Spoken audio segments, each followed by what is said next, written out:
Hello, dear listener. You are listening to the Mantic Universe podcast. I'm Chris, and as ever, I'm joined by my good friend Jerry. Hey, Jerry. How's it going? Yes, very well. We're not going to worry so much about putting ourselves on mute this month, Jerry, because Clem is unable to speak. And dear listener, of course, this joke writes itself, but just kidding. Obviously, feel better, Clem. And so, Jerry, it's just the two of us. Mark may drop in, but just the two of us probably. Just the two of us. Just the two of us. Yes, that's fine. Perfect. Just I'm us sure singing we can. 3 hours. Yeah. We'll do a medley of karaoke hits. Brilliant. As voted for by the viewers. Hey, I went to years ago. This is a long time ago now. A good friend of mine, who was also my colleague, he had, to be honest, he had deep down dreams of being a pop star, which I'll be honest, shocked me to the core, but he did. And he would go on to auditions for Pop Star or those programs. I forget, Pop Idol, whatever it was. And so one day we found ourselves in a very ropey pub in South London because it was doing karaoke, Jerry. And so we had a few beers in this very rough pub in South London. This was not a forgiving audience, And of course, about 5-6 pints in, and it got to his turn to go on. So, name is called out, and he was intimidated. He did not want to do it. So, of course, sure, my name's Brian. So I went up. His name isn't actually Brian, but so I went up and I did, of course, what else but Neil Diamond. And I did, Sweet Caroline. And I was a bit nervous for the first sort of 10 seconds. And then I really got into it. I was really enjoying myself. I was being booed quite mercilessly, but I was enjoying myself. And then at the end, I gave a couple of little bows, went back and finished my beer. And it was, I love Neil Diamond. So, what can you say? It's one way of doing it. Certainly. So I'm saying nothing. Karaoke hasn't really featured in my life a huge amount. I remember going to one karaoke night with it was a girlfriend's work do, and I got dragged along, and they give you the little booklet to flick through of all the songs they have, and I'm looking through them going, being a metalhead and rock, and I'm going page after page going, no, don't know it, never heard of it, what is this, what's going on? There's nothing in this book I know. I mean, yes, the words are there, but I don't know what the cadence or the melody is, or what's going to be, where I should be doing what. No, we shan't be doing this. You can enjoy yourselves, I'll just drink. Have you got Pledge by Curb Dog? No. What about Diane by Therapy? Also, no. Oh, well, yeah. At least there's a certain amount of music to the Therapy version, not the original Husker Du version, which is just screaming. I still love that version though. There's some brilliant live versions on YouTube, but the Therapy version, because that album Infernal Love is one of my favourite albums of all time, and it was a massive. It was not successful for them, and I think it's such an incredible shame because to me it's one of the best albums I've ever heard in my life, and it was a disaster for them. Just forever trip over the bassist from Therapy. I can't remember his name. Martin? Yeah, that could be it. That sounds about right. Martin, and then something extremely Irish, Muck. Oh, something. Michael McKeegan. That's it. So he lived somewhere down the Lisburn Road when I lived in Belfast in the late 90s, and I would often see him wandering in and out of. There used to be a little corner shop type thing, a spar at the top of Shaftesbury Square, and you used to see him, and you often used to see the drummer from Ash as well, must have lived down Lisburn Road as well. So you'd just be dandering down there, popping in for a packet of cigarettes or paper or whatever, and occasionally there'd just be a random rock star would be Amazing. Also in there picking something up, looking slightly dishevelled. It's a very small country. Everybody knows everyone. Liam Neeson's mum was my dinner lady. No. Oh, yes. If you take one slice of pizza too many, I will find you. I have a special set of skills. It's shockingly small country. Anyway. Amazing. Yeah. With some incredibly talented people. Right, you, dear listener, you wouldn't believe this, but we actually had a little chat before we started to sort of get this out of our system, but apparently no. Super. So, right, so we're going to have a very informal episode, Jerry. We're going to try and remember stuff. We're going to do the rough sections, but we're not going to take it as... Obviously, we take it incredibly seriously at the best of times. But very tightly scripted. Yeah, absolutely right. Absolutely perfect. So should we let's skip on the menu because we'll figure it out. We'll figure it out. Yes. What do we think of? So we could do Mantic News. Hey, there was a Kickstarter, Jerry. Did you see that? I did. For all the fun of the fair, getting ready for your advent calendars. Christmas in February. Yeah, I suppose it's well prepared. I think it was for 4 calendars. It was about £100 or something like that. So it was Worms, Walking Dead, and the sci-fi one, and the Barroom Brawl, I think. Yes, Pest Control. Pest Control, that's it. Did you back it? No, because I've already got 2 of them. Yeah. I have the Worms Collector's Edition pledge because I backed that, and I own all of the Walking Dead. So I know they won't be exactly the same because obviously the Barroom Brawl and Pest Control are not just Dead Zone and Vanguard or what have you. They have their own little gamey tweaks to them. But I don't have kids in the house, so I don't need advent calendars and stuff. If there'd been stuff in it I hadn't got, so I have the resin Brawl figures. Which is why I got the fantasy one, and I wanted to see what Pest Control was like.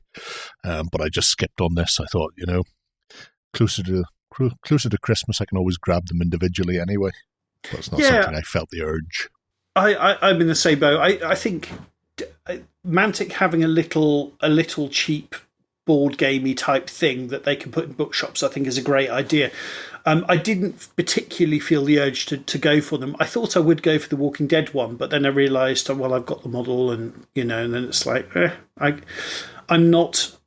I'm honestly not feeling like I'm missing out by not backing it for now. As you said, maybe later, maybe nearer to Christmas, I'll change my mind and do something. But I was happy to sit it out. They also had a kind of crazy box on their board games, and I'm a sucker for a crazy box. So I've gone for one of those. Don't know which board game will turn up. May very well be one I already have because I already have most of them. But I mean, for example, if I get another Hellboy box for £50, I'd actually be surprisingly happy with that because there's cool minis to paint, and they're not. I don't know. I mean, I'd be happy to have that. So I did go for that. Yeah, their board game crazy box is a ridiculously cheap bundle of fun because I'd be hard pressed to think of a Mantic board game that I wouldn't replay. Their board game section is remarkably good. I don't think people realise just how good it's become over the past couple of years. So Hellboy's great. Umbrella, I've played but I don't own, is very good as well. I'm trying to think what else Mantic have kicking around in there. Is it something like Needy Cat Games or something? Did the design for Mantic, but yeah, it's Sophie and James M. Hewitt were Needy Cat, so they did quite a few between them, and River Horse did some as well. So Alessio and the Caesar brothers did a lot of stuff, but yeah, League of Infamy, that was Needy Cat. Hellboy was Needy Cat. I think Dungeon Saga might have been, or Dungeon Saga Origins rather, might have been another Needy Cat one. Umbrella's definitely River Horse. Oh, interesting. But yeah, Hellboy, honestly, I love that game. I think it's so good. Just the way that you never have... The enemies are kind of leeching activations off of you, and it's kind of every turn feels like a little puzzle you've got to try and solve where you might not even have all the pieces, but it's like you never have enough resources to do everything you want to do, and it feels like such a race against time. I really, really enjoy that, and the way that the levels kind of unfold as well is really cool. My only issue with Hellboy is that I have not had enough chance to play through all of it yet. So because every scenario, campaign, whatever way you want to put it, they're all sealed. So you don't know what's coming until you've completed them. But once you've completed them all, you can go back and then build your own scenarios. So because I haven't completed all the narrative stories yet, I haven't got around to actually designing any of my own. Because you can go back in and start going, well, I'll shuffle these in as adversaries and this will become the boss. And you can. There's a lot more room for expansion, extrapolation, and weaving your own little adventures in there than just playing through the narrative. But because I haven't had a chance to sit down and just sort of, play it once a month for the last 2 years, I'm still sitting with a load of little envelopes that are still sealed up. Yeah, me really too. Should get back to that. I think I've got the big box of Evil and a few other expansions I haven't even opened yet, but I think this is what retirement's for, right, Jerry? This is, our generation will probably retire at, what do you think, 80? And then we can play. I should dream. Yes. Just on the gurney there, if there's anyone to take care of us when we're that age, who knows? That's one way of doing it. I did see somebody talk recently. I know what it was. It was a magazine I was reading, and somebody was discussing retirement and how a friend had retired and thought that they would eventually get around to painting all of their miniatures that had been sitting. However, they don't paint as quickly as they used to. Eyesight's not as good, hands are a little bit shakier, everything's slowed down. So even though you have time when you retire, you don't have as much time as you think, which I thought was incredibly cool. Was it something like there was a horror TV show or something, The Forbidden Planet, or so? It's not Forbidden Planet, but there was something like there was the last man in the world. All he wanted to do was just sit and read books. So he went to a library and then his glasses broke, or was it something like that? Like, no, it was a Twilight Zone episode, and I think the actor in question was the guy who played the Penguin on the original 60s series Batman. Amazing. But all he wanted to do was have peace and quiet to read. And one day he woke up, everybody was gone, he had all the time he needed, and yes, he broke his glasses, couldn't see. The tragedy. Super. So anyway, there's the Kickstarter, and obviously Clem does a very good job of helping us out on this section, I feel, with Mantic News. Oh gosh, it hasn't been a huge amount because they've mostly fled to the States. Ronnie's been running around throwing himself at people in the Americas recently. So he's doing a bit of a tour of Mantic stockists over there, and I'm probably getting ready for a couple of big conventions or that sort of thing. So the news has been somewhat... Yeah, the news has been a little bit quiet on the Mantic front this past month. I saw a photo from a presentation. Sorry to interrupt you, Jerry. That was apparently from the Gamma trade show, and it was showing the hottest games of this year, 2025, and Halo was number 4 or 5. Well, that's fairly punchy when it comes to a small company. Yeah, and it was. I think War Machine was actually number 10, which also made me happy because I don't know. I've hardly played any War Machine, and it's far too competitive for me. The community's too competitive for me, but I kind of feel like 40k needs something else to keep it honest. And for a time, it was War Machine. So who knows? Well, there's there's new things coming from Steamforge all the time. For War Machine, I think there was a second plastic starter set coming. So yeah, it'll be fascinating to see where that goes. Hopefully it doesn't pull any of the wind out of Mantic sails, but I think as far as competitive groups go, the overlap on that one is slight between rank and file and the Warmahordes players. Yeah, I think there's a couple of players who play Kings of War that went through Warmahordes. I think Paige Neo, who's just won the Asia GT. I think he was a Warmahordes player once upon a time, and he's a super smart, very competitive player, so that kind of makes sense, but I'm too stupid to do that, so nothing for me. I just like to push forward all the men and then roll some dice. Don't have to think, no pivots, no turns, no thinking or anything. Push it forward and be done. The blob, the one big tactical blob, that's the way to go. Perfect. Yes. Perfect. Super. So, Jerry, I think that'll do us for Mantic News, really. Oh, the vault stuff in the vault looked good, I thought. Vault stuff, lots of Marauders bits, looked cool stuff in there. Yeah, well, they keep things ticking over via the vault to keep everybody on their toes. The elementals and the Basslanes were in there as well. That's Air next month. elementals, I think, weren't they? Air elementals. Yeah, that's right. Aye, and all the Vanguard Basslane bits and pieces.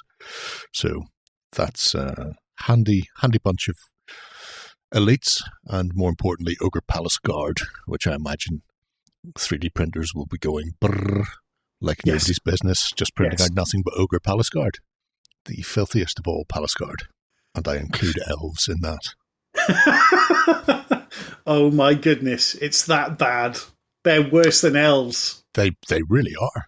Oh, there's I mean, yeah. Iron Resolve on an ogre, full plate. They are appalling. And anybody who runs them should feel bad, I feel. Oh, 100%. Yes, that's absolutely right. Yeah, it's not going to stop them. No. Oh, no. I think they thrive on it. They love this. So, perfect. So, Jerry, should we move on to, this might be a relatively quick section, a Warpath Firefight and Dead Zone. Have you done anything this month, Jerry? No, not this month. I'm weirdly prepping at the moment. So I've been working on my Forge Fathers, getting the rest of them built up so I can start priming and painting. But no gaming being done currently. Any news on your... Did you finish... That was brief. Did you finish off your super cool see-through terrain? Oh, my super shiny see-through terrain. The hollow blocks stuff. I've got half of it put together. So nice. It is beautiful. It's pricey, but that was a Christmas gift to me from me for being so great. Fantastic. Well deserved. I thought so. Somebody was complaining it's very square, and I'm looking at it going, it is, and I have no problem with that at all because it will fit onto Dead Zone tables very easily because it's all nicely cubed. If people don't know what we're talking about, there is a superb set of see-through holographic sci-fi terrain from a company called Laser Forge. And I picked it up specifically for playing games on camera because trying to get angles where you can see all the miniatures is a pain in the backside. And after spotting this, I was going, I no longer have to worry so much. I can get most of the angles. And then if somebody happens to put a miniature around the corner, tucked in against the wall where you can't see it, you can see through the walls now. That's why I bought it. This is just to make my life easier. I mean, I did actually, after you mentioned it on the last month's episode, I did go and have a little look, and it does look I'm sure it's one of those things where the photos don't do it justice, because I think, as you said, as you move, it looks like, there's a kind of an effect to it. It's bizarre. I did an unboxing for Beasts of War that went out last week of February. So you can see it on YouTube now. So if you look for sci-fi hollow blocks terrain or laser forged terrain, you'll see one of the packets being sort of opened up and then some of the built stuff like the stairs and bits and pieces. But it's so peculiar. Definitely super sci-fi, which is terrific. Yeah, that sounds really cool, buddy. Fantastic. No, I don't think I've done any Mantic sci-fi since last month. I've been very busy, but I haven't done any. It's been ages since I played Dead Zone, which is such a shame because it really is such an excellent game. I haven't played any firefights. I'm trying to get a game organised, so maybe for next month, dear listener, I'll have some news on that. I've got my new GCPS army, and I've tidied up 750 points of my Forge Fathers, so I'm really, really, really happy with how they look on the table. So, yes, I'd love to get a game in. I'm sure I will, but it hasn't quite happened yet, dear listener. Cool. On that note, should we move on to our Panathor Kings of War? Yes, let's do that. So, buddy, have you played any games on UB, done any painting, played any games in real life? Yes. That's good. Anyway, moving on. So, we'll start off with had the first game with Command Dice post errata. Oh, and also, hello. Also, the first game with Command Dice that we'd played anyway. So we hadn't got round to it before. We just decided to play a 2,000-point game. I was running ogres because it's a list I'm very familiar with. And my opponent was taking the Sylvan Kin. Technically, there are elves in that. Yes. But the Wilt Daddy was front and centre, as he always is in all the games. So roughly 2,000, but this isn't going to be exactly right. And I'm not going to go into magic items because I can't remember. But Wilt Daddy, two hordes of Forest Shamblers, Regiment of Hunters of the Wild, Regiment of Bosk Wraiths, because they wanted to try them, Silver Breeze Cavalry Regiment, Gur Panther Regiment, Archmage King, Forest Guards, or Blade Guards, no, the stabby ones, Forest Guards, and a Standard Bearer. And he had no additional command dice, so just 3 reds. I had 2 regiments of Ogre Chariots, 2 hordes of Shield Breakers, a horde of Ogre Shooters, 3 regiments of Goblin Rabble, Nom Nom, and a Warlock with the Boomstick for all the lightning, and 2 Ogre Boomers. So, relatively not chaff-heavy armies on either side, relatively small and elite. My opponent decided to stand off me, giving me many turns to shoot and lightning the bejesus out of him. And sorry, Jerry, do you remember which scenario you were playing? We were playing Smoke and Mirrors. So nice. It ended out that the left-hand side of the board had all 4 of the 0 tokens on it, which he had ignored completely. I'd put down a Goblin Rabble on my side just at the start to see if I could coax him into dropping something else there. It didn't really make a huge difference. But game-wise, my dice rolling was par excellence. If it hadn't been for him double-one-ing me on 3 separate occasions, in fact, he double-wonned the Hunters of the Wild onto the regiment of Goblins because I was playing with the Ogres.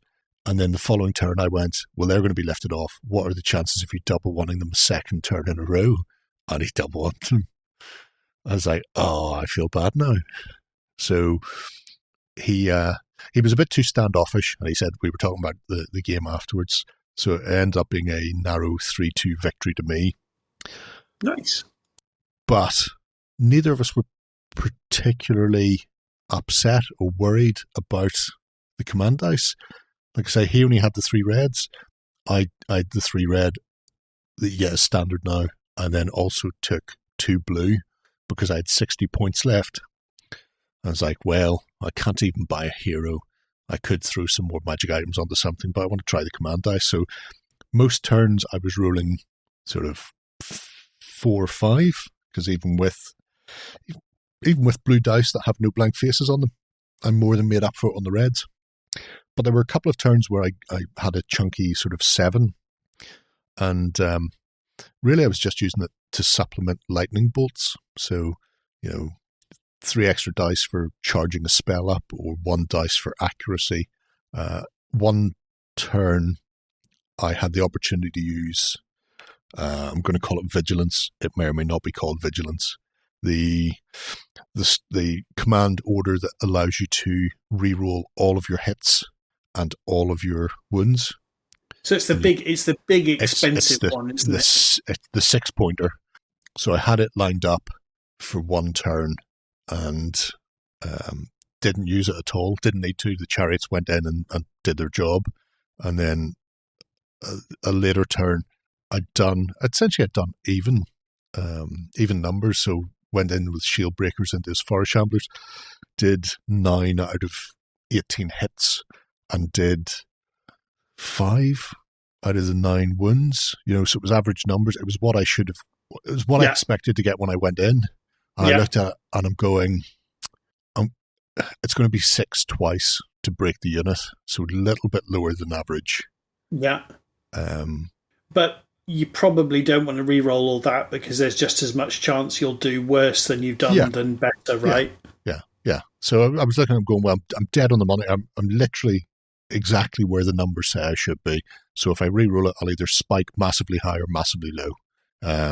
So I re-rolled them and got 2. 2 hits and caused 1 damage. No. But then I only rolled 3 anyway, so I wouldn't have broken them even if I had it. So it was going to be it was another turn before they were going to be lifted off. Yeah. So the 3 was still nothing. You need this when you take your Trident Realm. That's the key. I will look forward to using them at some point. But we both enjoyed using them. There were some things we didn't use. Some of the more finicky movement bits and pieces. I mean, the option was there. Actually, I tell you a lie. He did towards the end of the game to try and set on a 2-point objective. Use the full movement to your side, moving sideways. Yeah.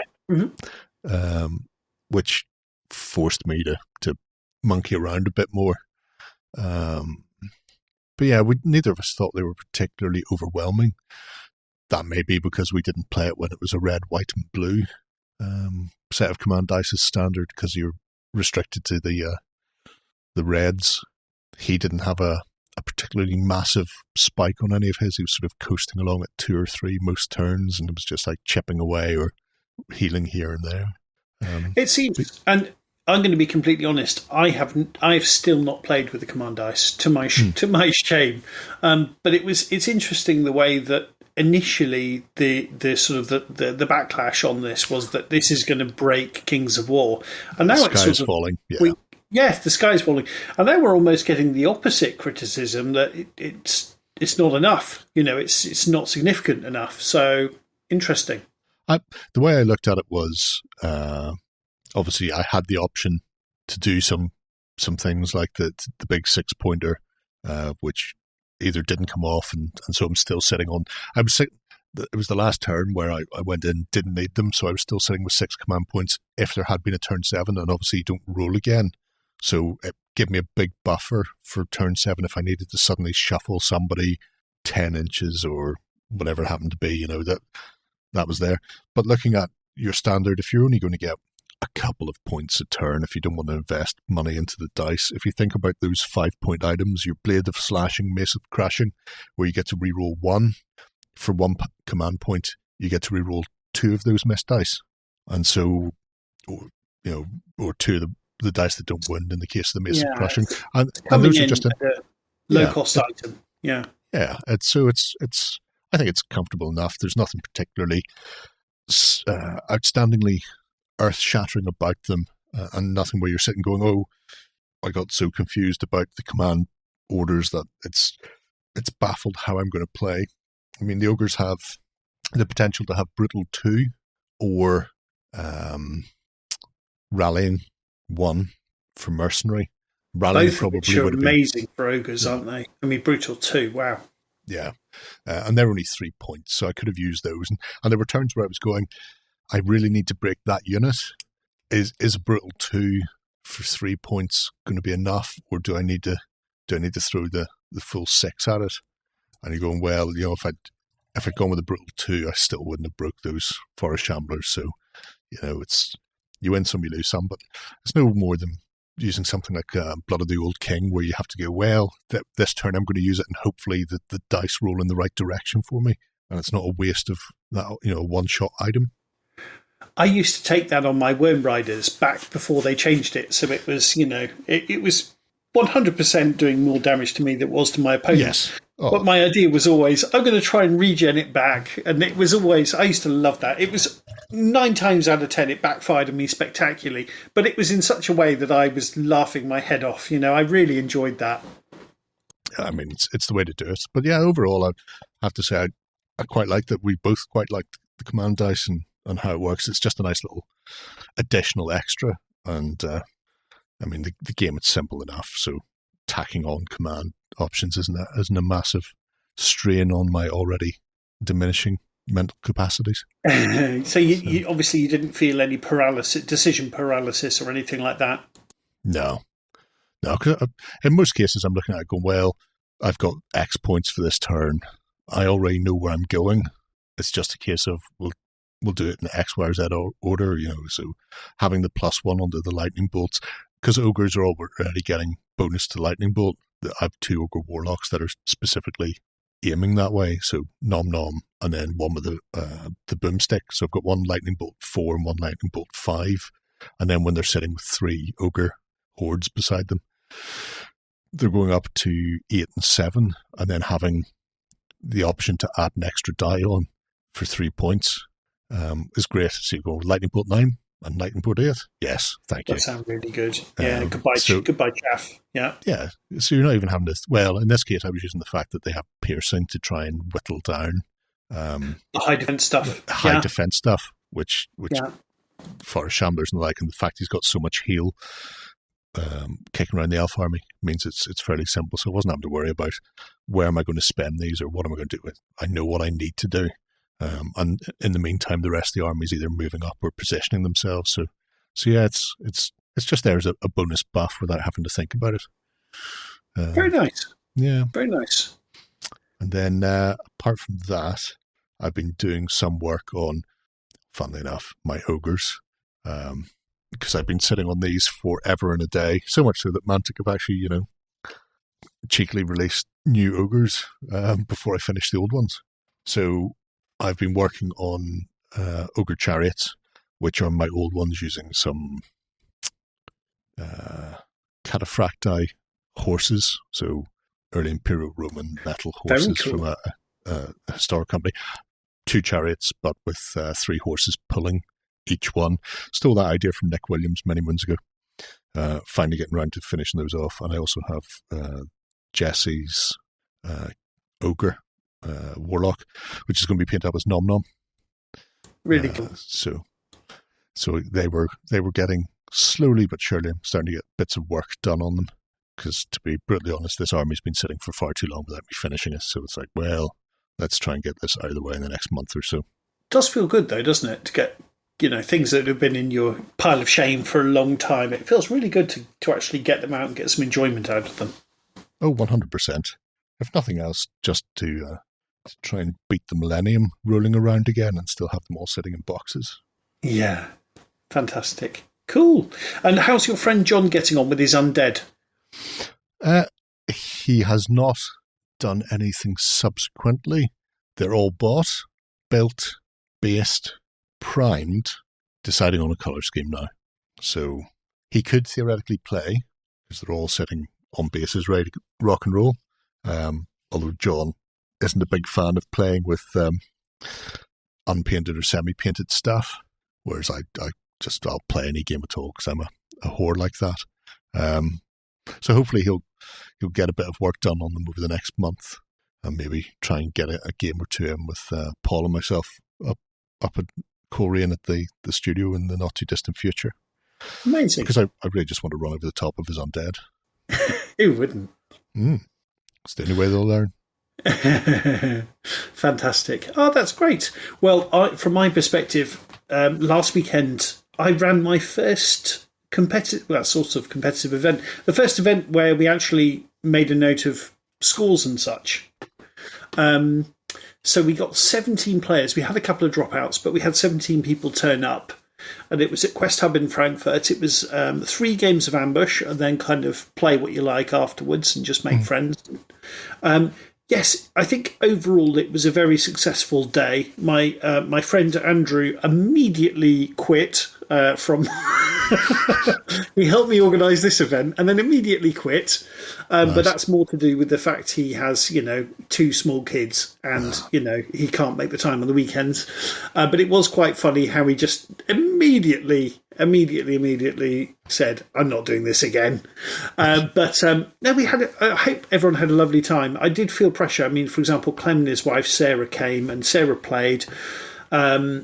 So they're coming all the way from Berlin, which is, let's be honest, a fair old way away, staying in a hotel. So it was an expensive weekend away for them. Frankfurt's not a cheap city. So I did feel, we charged €6 per person. And, we definitely lost money on it because we put, we tried to have nice trophies and things like this.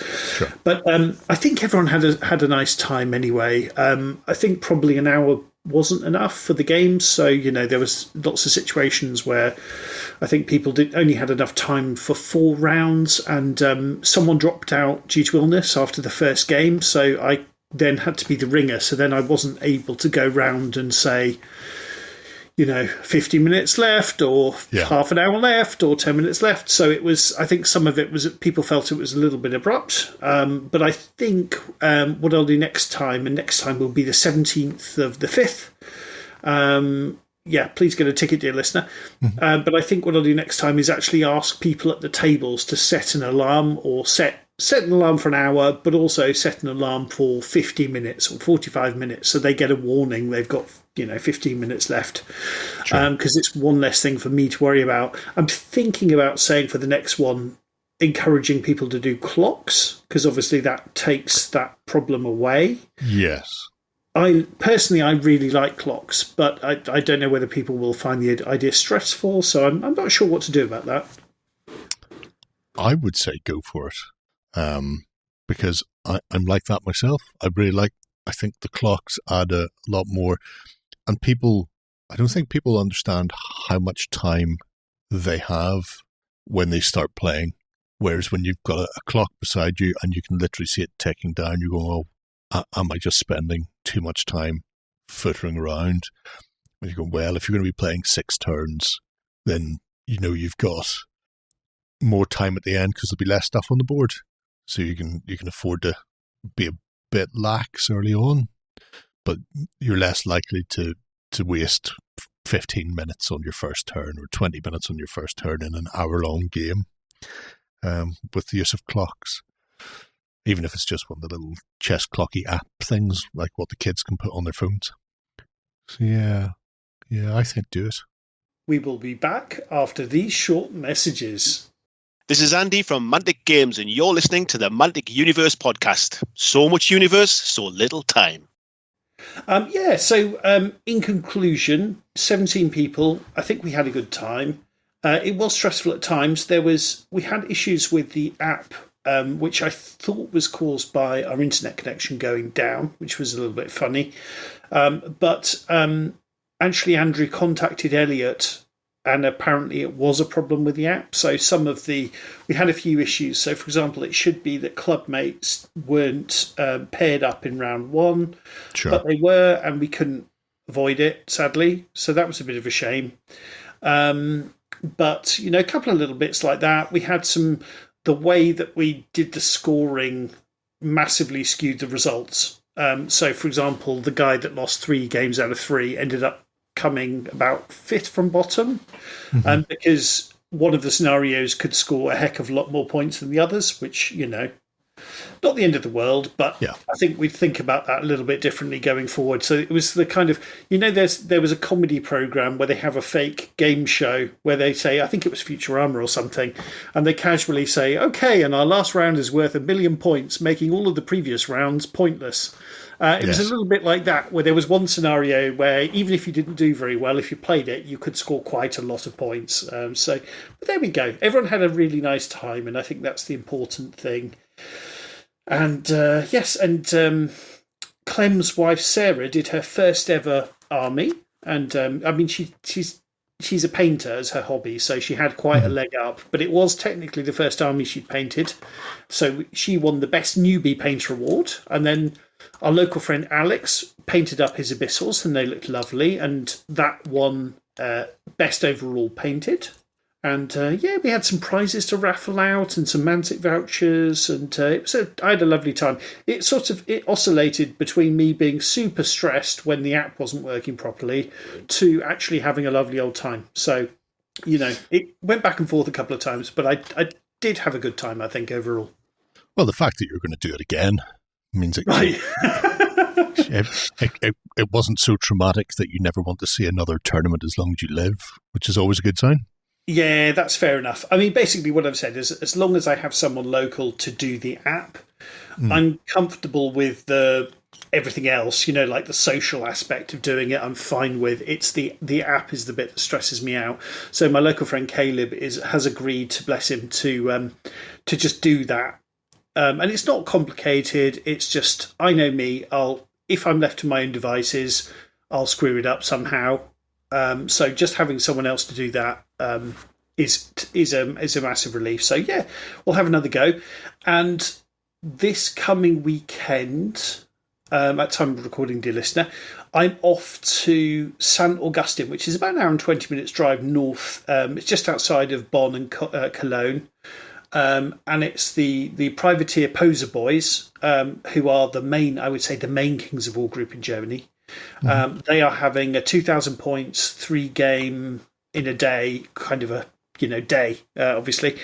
So yeah, I'm taking my Trident Rail back to that, Jerry. I'll report back how we do. This is for the fish. But they're really nice guys. It's not too far away. About an hour and a half in the car. And I'm not sure. I think Clem said he'd go, but at this point, it probably feels like a massive stress. I mean, for him from Berlin to get the train to Cologne, it actually makes sense to come to Frankfurt and change. So a couple of times he's come to me, I've picked him up at the train station, and then we've just driven on the last hour and a half kind of thing. Yeah. But I'm not sure whether he'll make it this time. But it's really, really good news that those guys are running events again. I think next year they're planning on getting into kind of 2-dayers. So this year is kind of trying to rebuild the Kings of War community in Germany, really. I mean, there was a lot of excitement for 3rd edition. COVID didn't do us any favours, but kind of the lack of language support hasn't helped. I mean, I think there was some kind of legal dispute between Mantic and the translation service company for 3rd edition. And that basically ran on and on and on until about 3 months or something before the big red book came out. So Mantic kind of went, here you go, here's the rules in German as promised. None of the law was translated. It was just the rules. And you think, okay, fine. And then literally 3 months later, the big red book came out, not translated. And that is, unfortunately, that is an issue for people. A lot of people do speak English here, obviously, but a lot of people don't. I'm much more comfortable playing games in English than I am in German, because doing it in a foreign language feels like work, quite frankly, a little bit. And if you want to play with your kids and things, not doing it in your home language is just harder. It's just it's just another thing that stops, another thing you have to overcome to play. And obviously there's lots of other companies that do things natively in German, or everything, no problem, everything's in German. So I think, as I understand it, the companion is going to be in French and German and Spanish. But of course, translating these things is not a one and done. It's not like, there you go, guys, there's your rule book in German. Yeah. But the moment there's an FAQ, it's out of date and no good anymore. It's an ongoing commitment to the community that we're going to support you, and it's because I suspect in Germany it's probably a chicken and egg situation, right? So Mantic look at it and go, well, we don't sell much in that country, so we're not going to invest much in the country. But it's a chicken and egg situation, people feel like they need a bit more support from Mantic, particularly when other companies are trying really hard to woo them. Yeah, if I remember correctly, they had to get a second translation company to do the German book. Yeah, because the first one, they just translated it all en masse and just handed them back like a text file. Yeah, which didn't have any, because obviously the original thing was laid out. We need this bit to go here because that's a diagram, and they just went, here's just a wad of text, which didn't help them because the guys at Mantic don't speak German. So, that's exactly it. And then I think then there was a dispute of who pays to then get that looking nice in the book, and I think that really soured things for a lot of people, and obviously probably made a massive headache for Mantic, right, to get this out. So yeah, very unfortunate. I think there was similar, I don't know what the exact issue was, but I know there were also issues with the French translation. So hopefully Mantic will learn all this stuff. But yeah, it's a real shame. Hopefully they'll sort it for the future. Fingers crossed. Yeah, absolutely. You've got to think we live and learn, don't you? Well, fantastic. But we are. But we are. I mean, we are on a. we were looking, until COVID, things were actually looking. I was very optimistic in Germany. Things were looking good. There were 5 or 6 healthy Kings of War groups that met regularly. COVID did us no favours, but it feels like we're on the way back up. But having said that, we are so reliant on Wolfgang, this chap who's organising the event this coming weekend, because I think without him, there isn't really anyone who drives it. So yeah. Well, it's interesting. Steve, Mr. Hilge, reached out to Kings of War Ireland at the start of the year, asking if they wanted to be folded into the UK as far as Masters go, because there's not enough tournaments in Ireland to get a significant amount of Masters points. But rather than have it sit as a separate group, there was the idea where the Masters will now be UK and Ireland.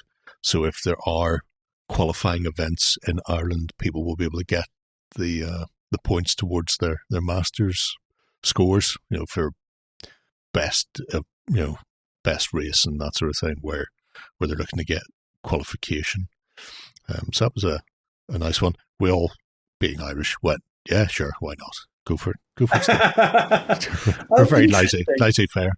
Because Jerry, behind the scenes, you and I have been, a little bit involved with conversations of getting more tournaments in Ireland. So that's interesting. But that doesn't say there won't be more tournaments in Ireland. It just says that for scoring purposes, right? Yeah. So, I mean, it's similar to the sort of situation with getting new people in. You want to have tournaments to encourage people, but then you often need to have people who are interested, who want to go to tournaments. So we're back to the chicken and egg situation. Yeah. Without having a established community, it's harder to do now, because Ireland is now counted for Masters for UK as well. It may be a bit easier to get tournaments off the ground if they're not going to clash with ones in the UK, because you might get people coming over. Yeah, so people might come over to get to rack up tournament points, right? Yes. Yeah. At which point then you can go, well, if you can get a tournament scene that is, let's not say self-sustaining, because that's not how tournaments work, but robust enough that you can put on a 1-day or a 2-day tournament and get all the bums on seats you need, then that shows people in the local community. So if you're holding it at a club or a venue that's connected with the games club, then you can turn around and point that, here's the Kings of War tournament that we have upcoming. There's going to be 20, 24, 30, whatever happens to be people at it, X, Y, or Z. And then they see people are coming over to play it. And at that point, that will spark interest as well. So I'm looking upon this as a potentially beneficial merger. I say merger. I don't know if there was a particularly massive Masters Union? Ireland group to begin with. Yeah. So, I mean, the likes of Tom and the likes who go over to the tournaments over in England and Clash of Kings and stuff like that, I imagine Tom will be right on board for trying to get some bigger things on the go here anyway. So, potential. The future is pregnant with possibilities. I think there's a lot of opportunity there. I think you just need a few more players. And then I think that you're really onto something. Yes, I'm sure I'm allowed to say in about 6 weeks or so, I'm guessing, something like that. I am going to go and visit Tom and Kevin, and we are going to have a weekend of playing Kings of War. I think they've got in a few friends of theirs to play. So I think I think historically, Tom and Kevin have been playing at their houses, which is obviously brilliant and everything, super practical. But if you're not going out, no one else is seeing you play. And this is kind of I don't want to say mistake because that's not quite right, but this is what I was doing for years. I was playing in my basement, but it doesn't really go anywhere. So since I've been playing at Quest Hub, it's literally I turned up and people came over and go, "Oh wow, what are you guys playing?" we're playing Kings of War. Come and play with us. Oh, I'd love to. It was so easy to get a couple of new people just at least a little bit interested. But of course, if you're playing at home, as lovely and comfortable as that is, you're not going to. It's very hard to grow the community. So I think this is something they're thinking of. I think a little bit more keenly. But of course, the whole thing just gets easier if you have, the difference from having 2 players to the difference of having 4 or 5 or 6 players is massive. Because if you start playing in a club and you've got 4 to 6 players, other people will see this is a supported system. It's not going to go away. It's not a flash in the pan. You can be confident. If I start doing my army now, and it might take me 12 months, I know in a year this will still be here. I'm not going to left sort of high and dry. So, yeah, this sounds really, really good. I think this the event I'm going to, if you can call it an event, I think it's just some friends playing some games, but that's an event. I think this is the first step to hopefully. I mean, I'll be honest, Jerry. I would absolutely love to come to Beast of War or on tabletop, and I would really, really. That would be amazing, right? So hopefully we can get there. And I know there is, honestly, I mean, just having the conversations of there could be an event in Ireland. A load of my friends and community people message me to say, when is it? I want to fly over from not just from the UK but from even further afield, because let's be honest, that sounds amazing. So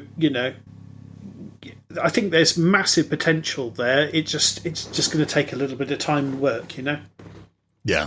Well, it's the same as anything. If you want it to grow, you've got to put the hours in, so to speak. Whether it's organising at the club or organising some form of tournaments, and just see how it goes. But yeah, touch wood, things will push on from here, and we'll see possibly some progress this year. Like I said, because it's only just been sort of questioned and then officially announced, it may be summertime or later before anything really sort of starts happening with it, because then sort of the news has to get out there that's a thing that could happen. But we'll see. Yeah. And to be honest, I think so much of it is about people, right? You can have the best game system in the world, but if the people playing it are toxic, it doesn't matter, right? It's totally irrelevant how good the game is. You're not going to play. Whereas obviously you, Tom and Kevin and everyone I've met in Ireland and obviously Northern Ireland, anyone would be lucky to play a game with you guys. You're just great, right? So, having that going for us is huge. So, I'd be very optimistic. I think we just need to find a Kings of War master representative for Ireland now. I know it's been asked. I don't think anybody has suggested that they're going to be the person. So we'll see how things pan out. But yeah, we're delightful people, really, when you get to know us. So come over and play some games, and we may or may not find somebody who will email the results to the relevant people. Maybe. Yeah, Is there a Pathfinder? Do you know? I don't know of one. I think there's one in Wicklow, Mountain Gremlin Games. I think he may have a Pathfinder or be a Pathfinder, but I don't think there's any others beyond that. No, there you go. Because Mountain Gremlin and Wicklow push Kings of War and Dead Zone Firefight like quite a bit in Ireland, but obviously they're more tied to their own store, so I don't think I've ever seen anybody out and abouting it. Possibly somebody at Mantic knows. That's something they need to do, because they don't have a list of Pathfinders, do they? I've not seen one. I mean, they do definitely have a list, but whether it's public information, I'm not sure. Yeah. I think they have tried to be. So Tobias has taken over he's the store manager, has also taken over the Pathfinder thing for, maybe not for the US, but for the UK and the rest of the world. Mm-hmm. And so they have been more kind of organised, I would say, to be honest, with the Pathfinder programme. I must ask him. Yeah, and we have had some questions. So, for example, Tobias was trying to do some fact finding on the German Kings of War scene, for example. So, yes, so it seems like they are taking more advantage of that network, which is really good. Yeah, because I mean that's a big one, not just for gamers in the area, but for retailers who are thinking about actually getting Mantic stuff. Is there a Pathfinder in your country, city, street? Where do you find out that information? Can people contact Mantic and go, I'm interested? Is there somebody who can run games here? Or are you reliant on Pathfinders finding stores? Yeah, I mean, those two systems don't really interact with each other, and I think they definitely should. Yeah. So Mantic have relationships with stores separate to Pathfinders. Yes. And I wish those two things were a bit more joined up, to be honest. I mean, for example, when you're a Pathfinder and you run demos, you have to submit the information. So I'll say, Quest Hub in Frankfurt, here's the address, and give all the information. They give them their contact details. But I get the impression that's really so Mantic could theoretically check up and make sure you are actually doing what you say you're doing. Yeah. But I feel like I suppose it's all time and effort, but I feel like there's possibility there to really tie these things together and create stronger networks and stronger relationships, because I think it's so key Mantic have good, strong trusting relationships with stores around the world. They don't have brick and mortar shops like Games Workshop, so I think that's super, super important. They keep the store owners on board, and I can only speak for.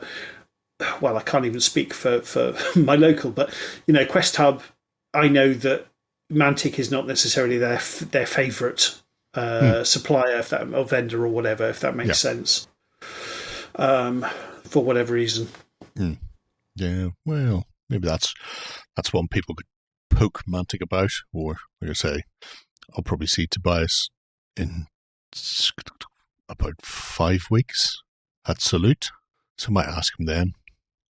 Because that, you often see club network information.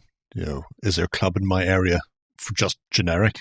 But being able to find somebody who's actually going to come to a club and run games, that information's key. Because if you don't know where to find that information out from, then that's just never going to happen. And as a Pathfinder, I mean, it's sort of like being a salesperson, right? And having leads, right? It's exactly that. It's if I'm a Pathfinder because I love Mantic games and I want people to play with, and I want to have a fun community of people to do this with. And so having, I'm thrilled from my perspective. If somehow Mantic funneled new people to me and said, contact Chris, because Quest Hub have started doing this, to be honest. So if someone's got questions about a Mantic game, the store owner doesn't even bother doing it now. He just says, go and speak to Chris, or here's Chris's number. And obviously I'm more than happy to do it because, I want to grow the community. This is, the whole reason I'm going to the shop and not playing in my basement is to grow this. So there we go. But a few times actually, I have asked the last few years. I have asked Ronnie, can I have a ticket to go? Can I volunteer to go to Essenspiel? And it always comes back to Chris, how far away do you live? And the truth is, it's like 3 and a bit hours drive, and that is always sorry. Hotels are very expensive. We can't do it, which is totally fair enough. But it's a shame. Come on, I can speak German and everything. Come on, have a native speaker there. Let me do it, Ronnie. Ronnie, do it. But I get it. I mean, hotels, of course, are going to be super expensive during a spiel. I get that. Yeah. But yes, that would be a lovely experience if it ever happens. But there we go. And Jerry, when you go to Salute, are you there as a punter, or are you there professionally, or a bit of both? Knowingly there professionally, which means I don't get to play any of the games. And the thing I like about Salute is playing the games. I know a lot of people go because there's so many vendors there, but honestly, if I want to buy something, I can buy it the other 360 days of the year. But if people haven't been to Salute or seen Salute, it was started by the South London Warlords.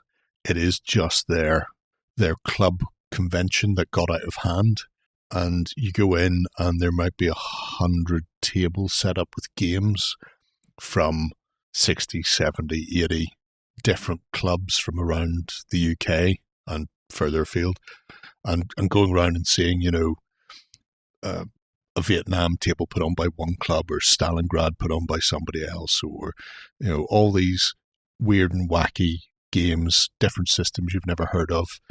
And there'll be anything from almost railway layout level, beautifully sculpted terrain to, a green felt mat on the table with X, Y, and Z on it, to somebody had created a Flash Gordon game a few years ago where it was being played using Lego. Everything was Lego. Even the mechanics of the game were done by dropping little Lego pips into essentially a Lego dice tower, and then depending on what way they bounced into the bottom slot, black and white, told you what your result was. So you would go, oh, there's 3 black and 1 white in there, so it's -2, or whatever it was. So everything was Lego. I think that was Isle of Wight Gamers. So it's just the best place to go for games. I just loved games, and you can buy stuff as well. But anything with Brian Blessed in is obviously instantly better than anything without Brian Blessed in. Of course, the tiny Brian Blessed Lego Hawkman was just great. Stingray was a Stingray. Gordon's alive. So good. God, that film's great. Yes, fantastic. Oh, speaking of which, actually, I saw with a good friend of mine recently, we recently watched Hawk the Slayer, and he was shocked how bad the film was. But we had a lovely time, making fun of it. But it was, I've got to be honest, it's been a very long time since I last watched Hawk the Slayer. It's fascinatingly terrible as a film, but we had a lovely time, I can say. The elf who's more like some sort of hobbit. Yes, exactly. Yes. And they obviously went, okay, well, this guy's the tallest one, and then this guy's the shortest one. All right, tallest guy, you're now the giant, and shortest guy, you're now the dwarf, okay? That's how we're going to do this. And we will nearly always frame you together to make the height difference look massive. Exactly. It was the fella from the Carry On films. Played the giant, really? Didn't he? Oh, there you go. That makes sense. Yeah, that makes sense. The big bald fella who was normally lumbering around behind Sid James. There you go. But the Hawk, the actor who played Hawk was it was his first ever film. He was incredibly uncharismatic. Oh, first and last, I think, possibly. Yeah, well, quite possibly, yeah. And it was kind of, everything was filmed in the same. I was just imagining they had a smoke machine, and I was just imagining they were just off the motorway or something, like a motorway exit or something, where there's, just a few trees, and they're just filming it there. So they have the smoke machine so we can't see the motorway behind them or something. And it was just, it was fascinatingly not very good. And Jack Palance, they'd obviously recently watched Star Wars and gone, okay, well, look, people love Darth Vader, so let's make a sort of Darth Vader style helmet. And then obviously someone went, hang on a second. We can't see Jack's face and we're paying a lot of money for him. Exactly. We've given all our money to Jack Palance, and now we can't see it's him. So, okay, well, remove half the mask. And he was supposed to be, I don't know, the brother. He was supposed to be the brother of the baddie. Yeah, he's the older brother. Yeah. But he was at least twice his age, and he was like his dad. Yeah, he murders his dad. Spoiler alert, dear listener. He murders his dad at the beginning, and like, hang on a second, isn't he older than his dad? Who did the casting for this? Yes, and the way that the elf, the elf and the warrior guy, they shoot arrows, and they've just sped it up so it looks like they're firing like a machine gun of arrows. It's fantastic. Really good stuff. It's one of those from my youth. Whenever I go, at least there was some fantasy films on the telly. If I'm really lucky, it's Krull, and if I'm not lucky, it's Hawk the Slayer. Yes, I'm worried to rewatch it now, but I do remember really enjoying Krull as a kid. I really liked it. It's still magnificent. Oh, this is good. Okay. And I remember being actually really frightened. Do you remember there's the shape-shifting baddie who kills the wizard and then takes his form? He kills the wizard and takes his form, yeah. I was terrified by that. Yeah. Between that and the Spider Woman, that the wizard had to go into sea at one point, and the spiders are all lurking around her. She lives in the middle of the nest, and they're having to try and get out before the spiders attack. Just go, this is just nightmare fuel for anybody who doesn't like spiders. I don't mind spiders, but even that was a bit... Yes, fantastic. My dinner lady son was in that film. Really? Oh, hang on. Of course he was. Yes, he was. Of course, Liam Neeson. Yes. And also Robbie Coltrane was as well. Robbie Coltrane's in it as well, yeah. Yeah, cracker. Yeah, perfect. But that is, leagues of magnitude better than, now I'm thinking about it. And there was the Cyclops was actually a big bloke, wasn't he? He was a Cyclops rather than a giant, I think, one of the goodies. Yes. Yeah, he was. Were they both the same actor? I was in the suspicion they might be both the same actor. Somebody can let us know below. Just come over to the Discord and tell us. Because I could look it up, but I'm not going to bother. We could start a sort of bad film group or fantasy film group to discuss on the Discord. And I think the next film we'll be watching is Fire and Ice, which I did not see the first time, so I'm very excited to watch Fire and Ice. It's certainly a thing. It's a thing that happened. I've seen the cover of the DVD from the makers of Heavy Metal, wasn't it? Seriously? Okay, all right. Well, I think it might be. I've seen Heavy Metal. It looks it from the cover. Yeah, relive my wasted youth. This is very promising. Fantastic. Excellent. But you could tell with Krull, it was again they'd seen Star Wars, right? Because the baddies were a little bit, yeah. That's yeah. Also, I mean, technically, I think of it as a fantasy, but it was a space invaders. Yes, the baddies were invaders from space or another dimension or something. They're flying fortress spaceship. They're flying castle, yeah. But even the guards themselves had lasers. Yeah, they did. There was a lot of that going on. Yeah. Very good. Very good. But yes, I'm going to have to rewatch Krull now we're talking about it, but there we go. I made a friend watch for the first time recently The Thing, John Carpenter's The Thing. It staggered me they'd never seen that film, so we watched that, and that's obviously as good as it ever was. Yes, and always amazing will be. Oh, amazing film. Yeah. I'm just glad nobody's gone and made a prequel about it, because that would ruin it. You're joking, right? They did. Shh, no, they didn't. I actually don't think that film was... So no one needed a prequel, right? No one needed a Norwegian base full of Americans that had never been explained before. But I'm going to say the computer effects kind of ruined that film. It didn't need to exist. I wish it didn't exist. But it's not as bad as it could have been, I'm going to say.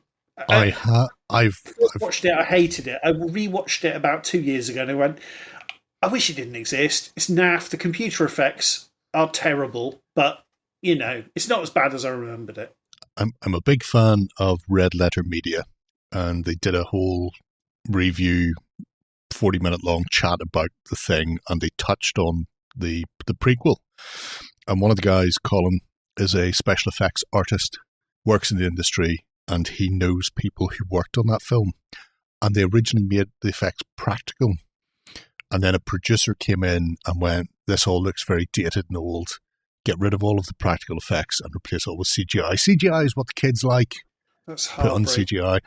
And they had, I think you can see behind the scenes documentary footage and stuff on the Blu-ray of all the practical effects that were just thrown in the bin. And you go, if they just kept all of that, that would have been 10 times better. Get rid of this guy, Tom Savini. Who the hell is that? Get rid of him. Yeah. Make it all on making all on a 4x6 computer or whatever. I don't know. Well, that's heartbreaking. There we go. Jeez. But hey, the end of The Thing, right, Jerry? And sorry to this, we are off topic, but let's stay off topic.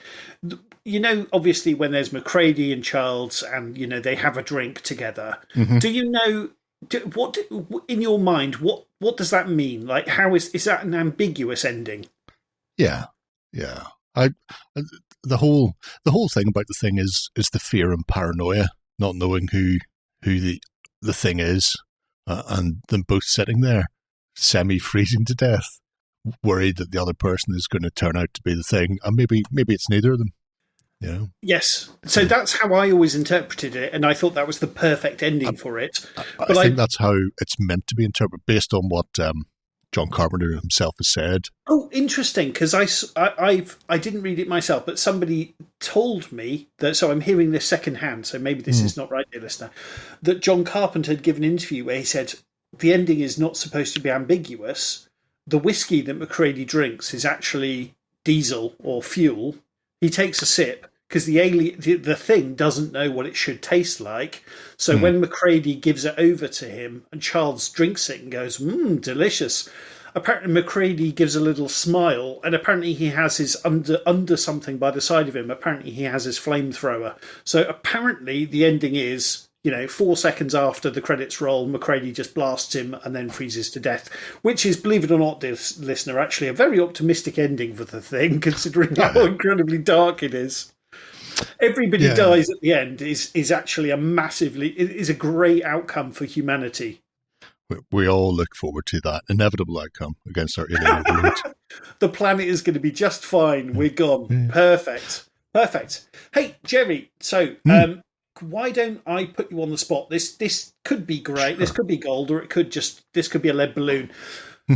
We haven't picked a topic for Pana Law this month. Why don't I just put you on the spot and say, Jerry, is there any aspect of Panathor law or, Warpath law that you'd like to explain to the dear listener or to talk about or anything, or should we just move on? I'm just going to give you a few seconds to have a little think. Yeah, I'm going to say just move on this month. That is the quietest Jerry has ever been. But there was, dear listener... You could smell the cogs burning in my head. Yeah, but sometimes you come up with absolute gold out of nowhere. So, who knows? Yeah, it's been a long day. Yeah. I've been drinking. I've no idea what's going on here. Not enough by the sound of it. I forget how it works. But no, dear listener, there was a brilliant episode of Pana Law, the law episodes, law episode with Wiki Dave and for God's sake, Chris, I've completely forgotten the guy's name. We need to edit this bit. No. 36 minutes. Chris spaces out. Claudio, that's what I wanted to say.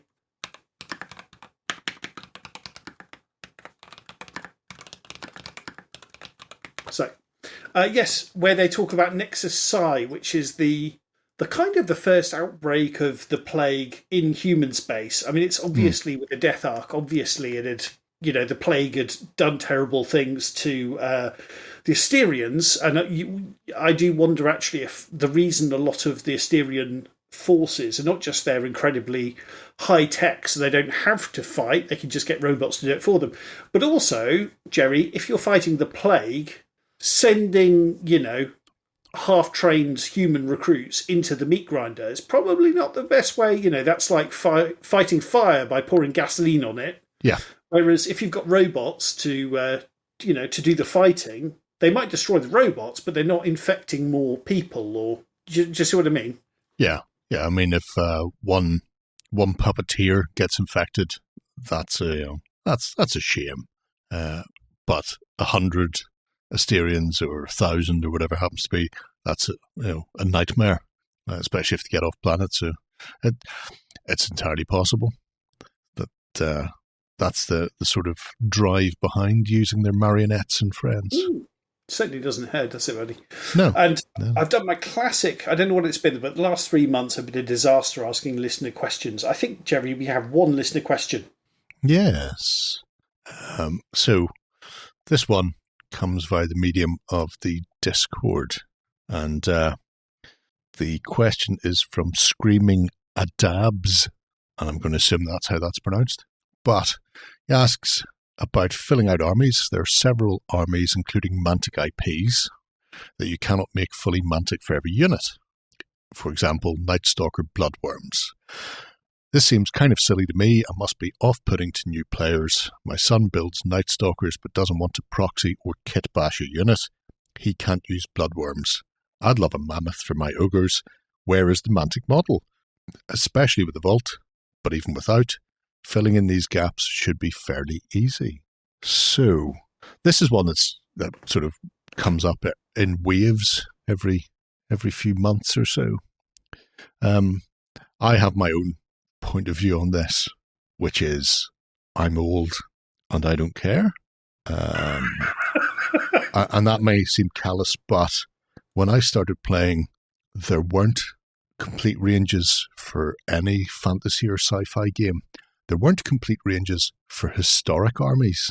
The amount of people who were going, I want to make Nassau troops for Waterloo or Brunswickers. The best way is to go and pick up a set of, irregular, whatever they happen to be, and then resculpt the straps on them. So I've never worried about having to fill in gaps.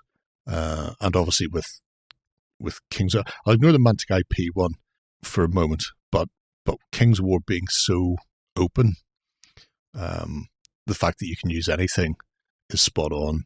The fact that armies that aren't Mantic IPs specifically, and presumably I think that means things like Kingdoms of Men or stuff like that. The whole point of those is that you can use anything for them. The Mantic specific IPs are slightly different, and they have tightened those up quite a lot, which obviously then had the adverse effect of people complaining that Mantic had removed stuff, specifically to make, Night Stalkers or Abyssals or whatever a tighter, more cohesive force. We're removing this from a previous Clash of Kings list to make this more Mantic IP focused. And then people are going, well, all of a sudden I can't field this unit that has been absolutely fantastic for me. So that's the other side of the coin. But yeah, gaps in miniature ranges are just something I've lived with for years. New players coming in, I think it's specifically a thing courtesy of Games Workshop, as so many things are, where they went in with a knife years ago and removed units that had been in games for decades until they got to the point where only miniatures or only unit profiles existed for miniatures they made. And I think this is the one where people look at it and go, oh, if I want a unit of those, what can I use? I actually, sorry to interrupt, Joey. Your imagination. I actually think GW are trying to take it one step further now. I feel like they actually resent the fact people have bought models and feel like they can use their models. I feel like Games Workshop are going to more kind of like a season pass thing, where, you're buying these, Stormcast Eternals for this season, and then we'll retire them and you'll buy a new army. You won't just own your Stormcast Eternals army, and we won't just bring out new units for it. I feel like it's, we'll bring out a named character who will play for the next 12 months. You'll paint that, you'll buy it, you'll paint it, and then you'll buy another one next year, Yeah. Yeah. They're pushing it a whole other direction. But things like, a Mantic, what would a Mantic mammoth look like? What does a mammoth look like? Go and buy a Schleck mammoth, or there's a Reaper's Bones mammoth. I think it's like £5.49, and it fits perfectly on a chariot base like the mammoth's supposed to. I mean, there's not a huge amount you can do with a mammoth. They're a big hairy elephant. In some cases, the abyssal larvae confused people for a long time because bloodworms were a thing, and the abyssal larvae in the description are more like zombies or soulless people, but everybody used worms on bases for them because they seen the word larva. So sometimes naming doesn't help. But yeah, I mean, it's an issue. I don't think it's a massive issue. I don't think. Here's something, and this is a sort of an aside from it, but connected somewhat. And then I'll shut up long enough for you to answer, Chris. People have looked at some of the kits and went, like the dwarves, these need to be retired. They need to resculpt these, or we're missing blank from X army, and they can't do both. So they'll have to, they have to put their money where their mouth is. So all of a sudden, releasing a new tooled version of the ogres. I really like the old ogres. Some people were complaining about the legs, but they released the ogres, and you go, well, if they just stuck with the ones we had, the resticky ones, and then made a new unit to fill a gap in one of the other armies, would that have brought more people in than retooling the ogres? You know, it's a damned if you do, damned if you don't kind of situation Mantic are in. I suspect part of the decision to redo the ogres in hard plastic was not just for Kings of War. I suspect that was, looking at the wider market for ogres kits and going, well, we think other people from other game systems would be interested to buy them. When Roddy came on the pod a year and a half ago or something like this, he mentioned just a casual line. He said that releases without any context typically do poorly, which is what he meant was, if you just this month release a Bloodworms kit and that's it, it'll come and go and no one will notice and it won't sell very well. Whereas what Mantic want to do is focus, give a faction a blowout. So really focus on the Basilians and redo that line and go, boom, here's the army, here's the box. And I get what he's, I get that. Yeah. I think there are so many weird and wonderful little entries in Kings of War that Mantic have done a great job of filling in the gaps here and there. But I think there always will be gaps, unless, as you say, they do a kind of Games Workshop level cull, which I just don't think Mantic will do. We'll see what happens for fourth edition delisted, but I just can't see it happening because they would upset a lot of people. I think probably Bloodworms is a good example because Bloodworms, it's just so easy to make a worm, right? With get some modelling clay. Here you go. Here is a worm-like thing, or toys from China which cost 99p or something. Fishing lures. Exactly. Fishing lures is one of the classic ones. So I think there's, I'd like it if Mantic did, nice hard plastic, Bloodworms, or they came to the Vault or something like this. But I think Mantic have just worked out there's just not really a market for it because there's so many cheap, almost costless alternatives. I mean, our local friend Andrew, who quit running tournaments with me, just putting it out there again.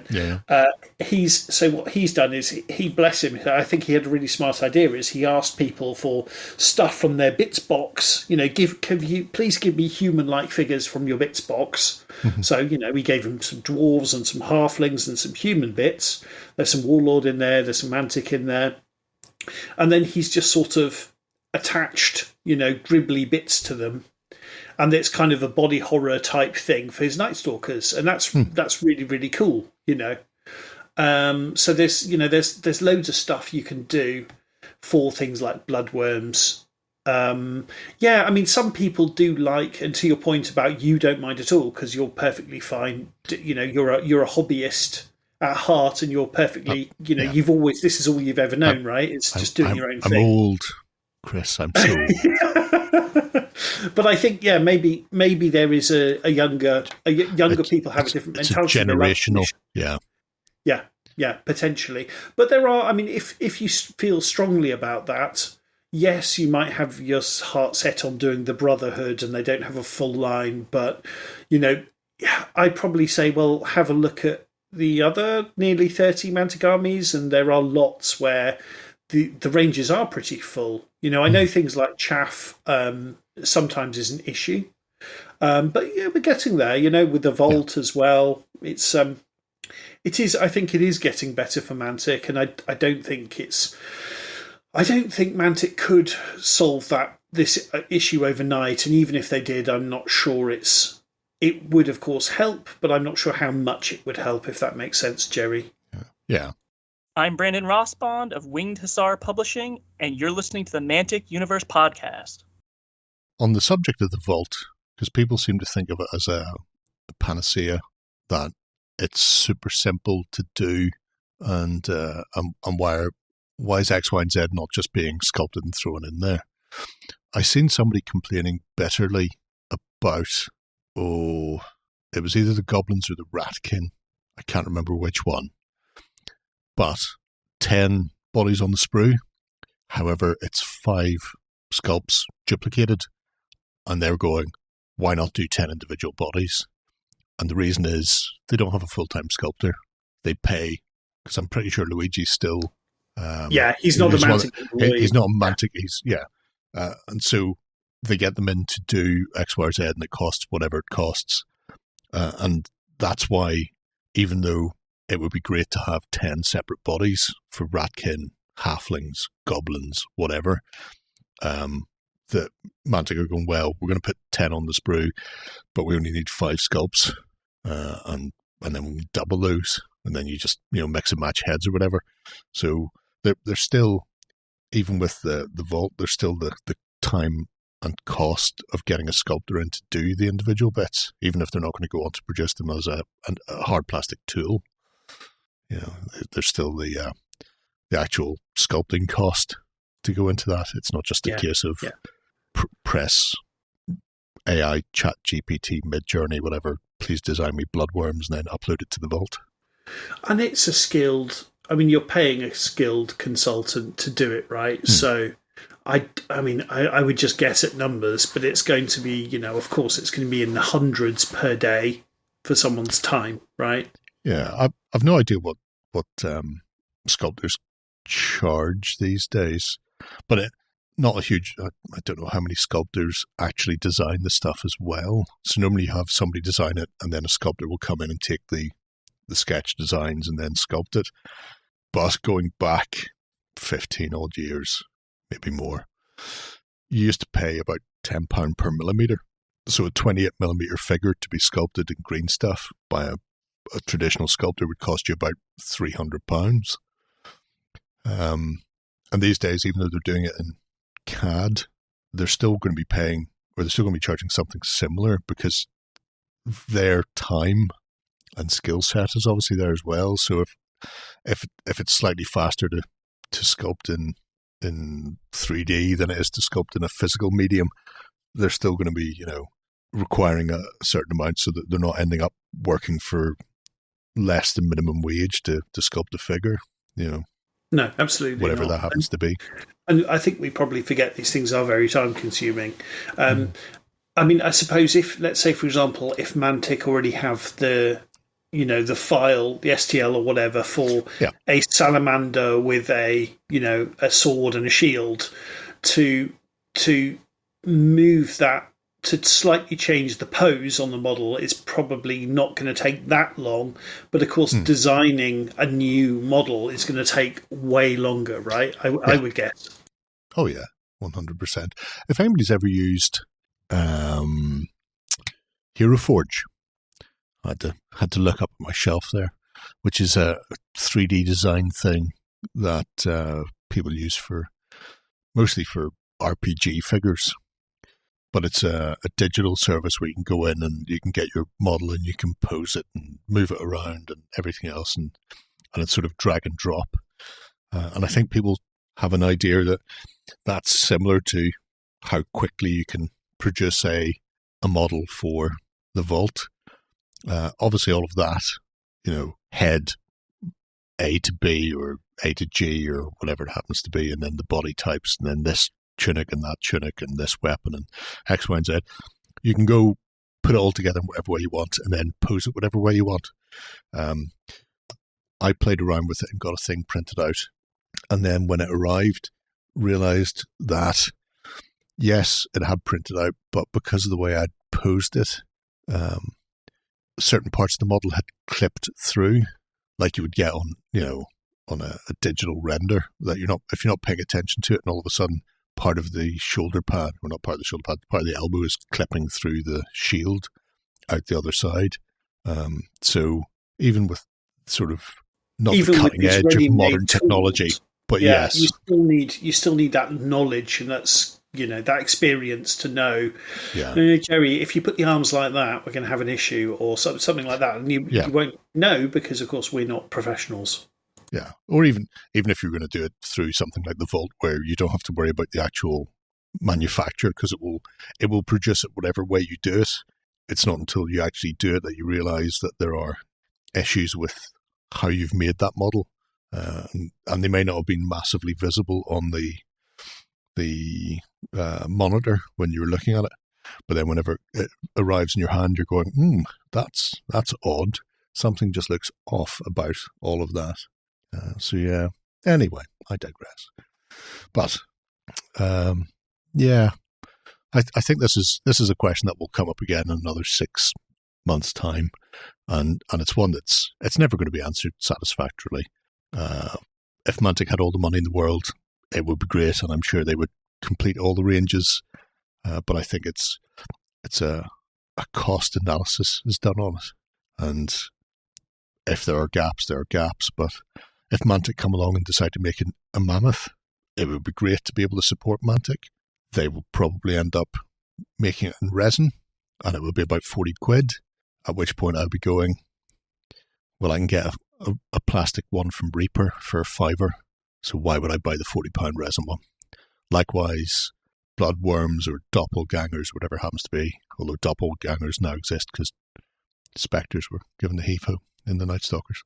But yeah, so all of these things that there are gaps in the range, and I think we just have to live with it. The alternative is Mantic reduces their armies down to about a dozen, deals with the fallout of people leaving the game because their army's gone, but then at least they can turn around and go, well, we make all the miniatures for the remaining people who are playing.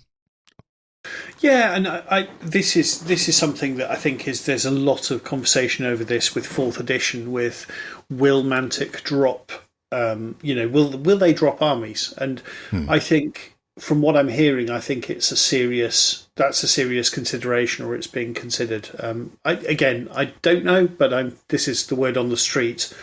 I've actually gone on a bit of a journey with this because initially, I think when we started the podcast, I thought, Mantic, this is ridiculous. Nearly 30 armies. They're introducing the halflings. They don't have the model line to support the armies they've got. They should cut it down to something manageable and start from a strong base.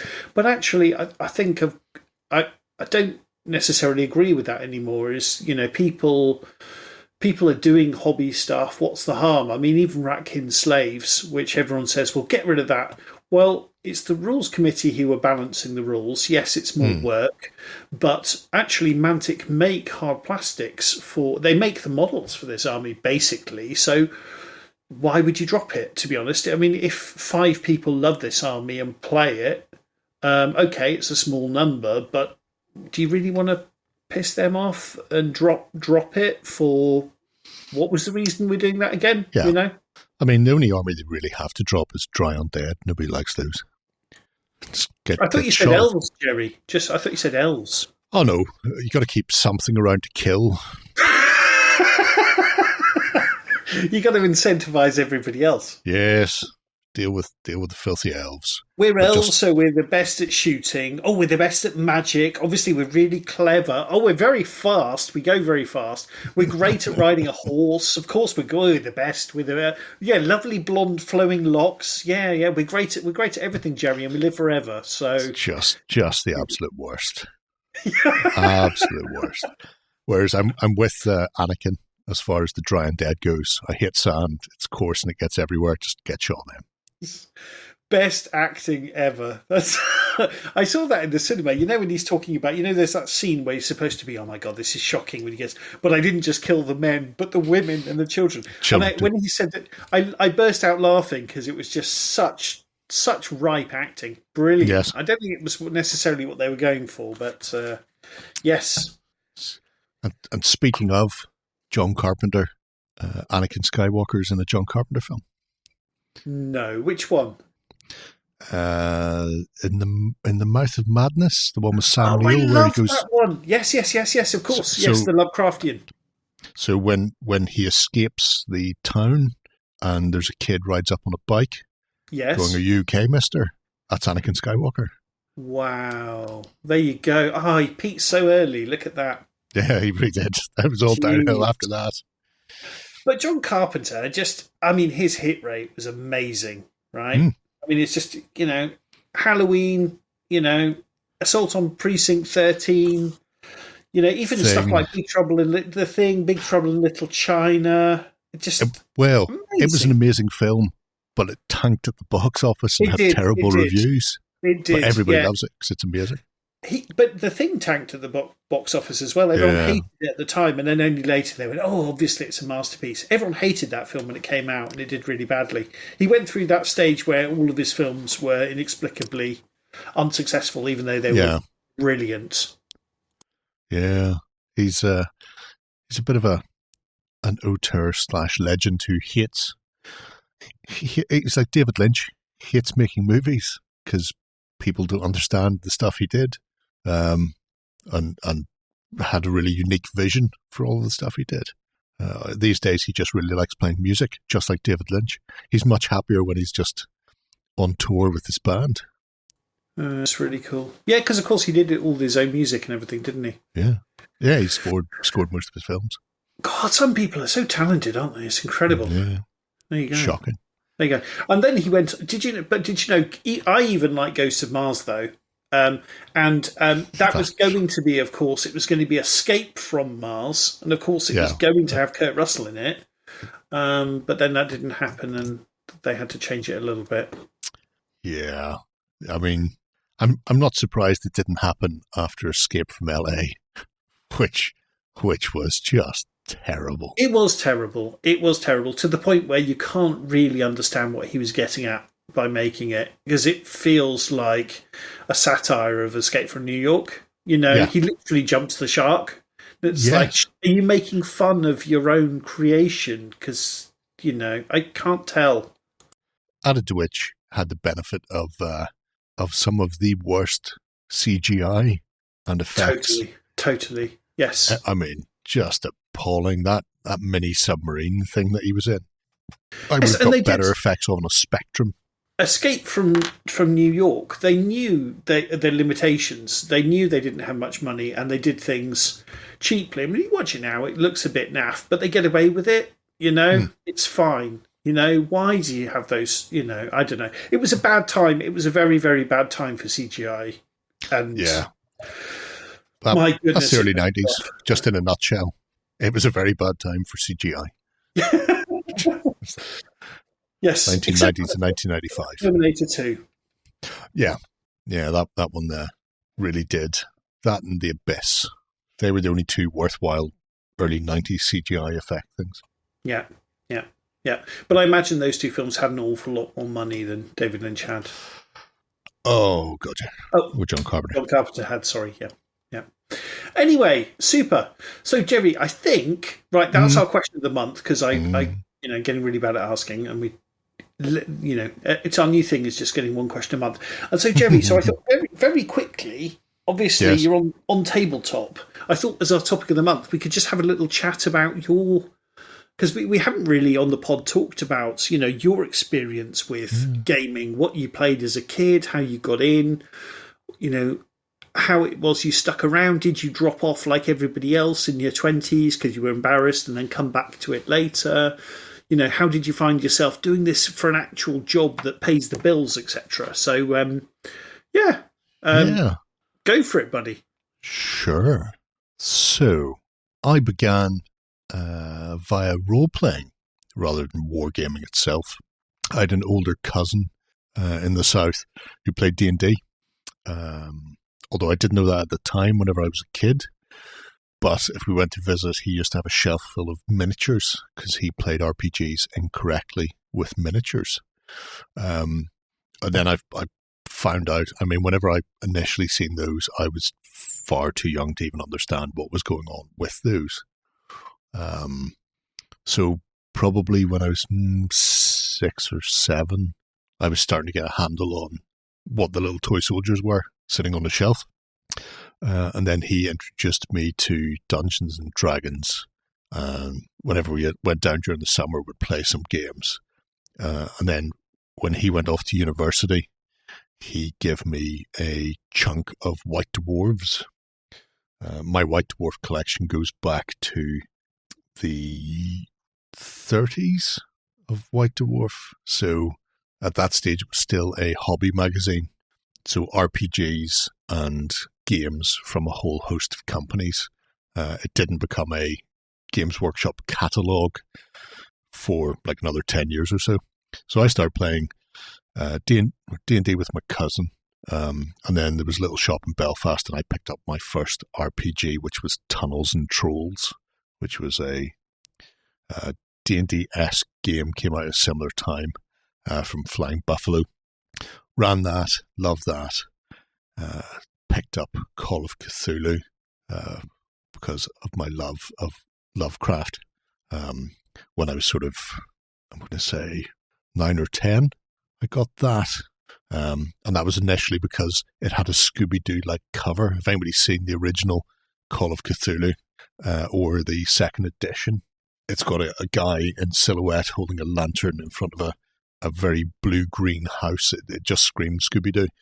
I didn't really know what was going on with that, but I went from the RPG to Lovecraft's short stories and stuff. I found those because of the RPG. Can I jump in very quickly, buddy? When you play the RPG game, how kind of, because I think of the books as being incredibly bleak and dark, and the inevitability. It's not just humans are probably going to lose, it's this inevitability that we have absolutely no chance. Like, we can't even comprehend the forces against us. And, you know, they don't dislike humans. We are nothing to them, if that makes sense. We are absolutely nothing. Yeah. We are not worth considering. We are ants. In the same way, I don't even think we're ants.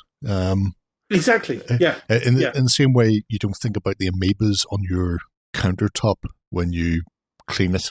Precisely. Yeah. And at least we bother to wash our hands. And, you know, the older gods very much don't, right? So we're of so little consequence.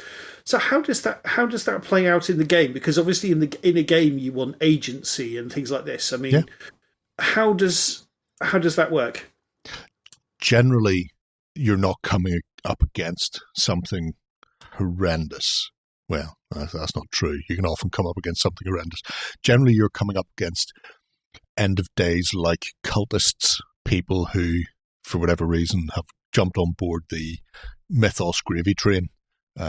So you end up, you know, discovering that a cult exists and that they worship some creeping unknown from beyond the stars, and they're attempting to do their wishes. Right. Okay. So you're actually your opponents are mortal beings, basically, that you can, you know, bullets have an effect on, etc. Yeah. Because by the time you get long enough into a campaign of Call of Cthulhu, and you do start coming across whatever it happens to be, Mygo or Star Vampires or whatever, it's a very bad day. Does your character not just go instantly mad? They can do.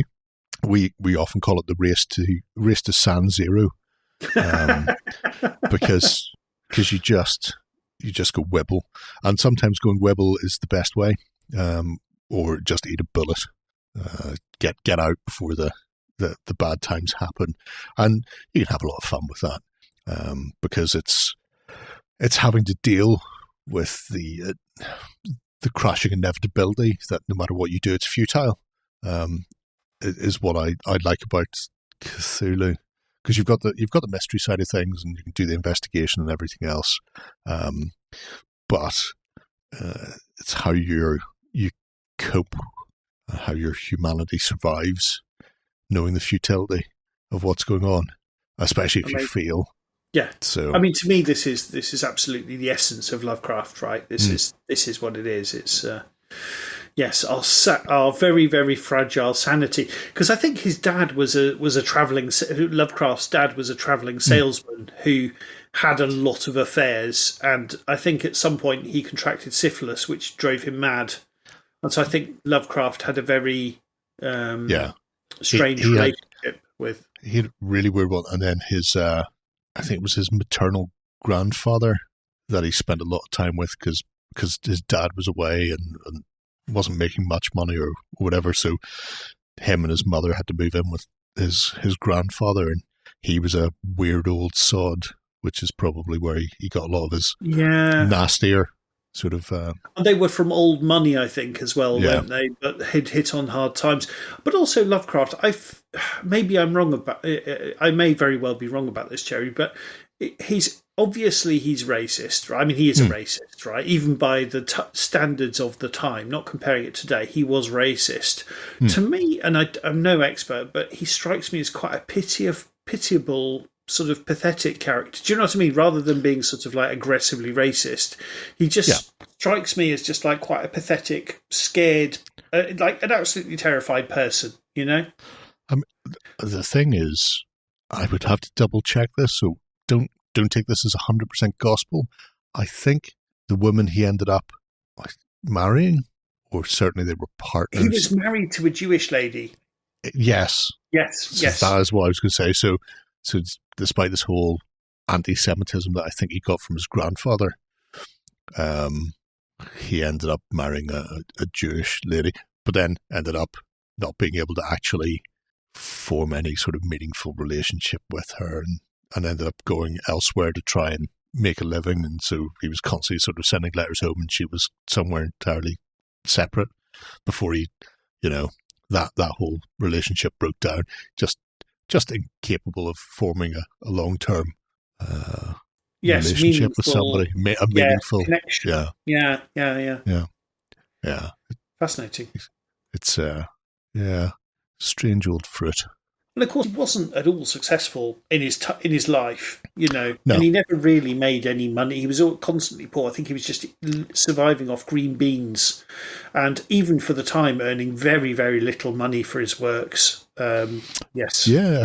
If it hadn't been, obviously he was a writer's writer, I suppose you would say. There were an awful lot of people who seen what he was doing and respected it.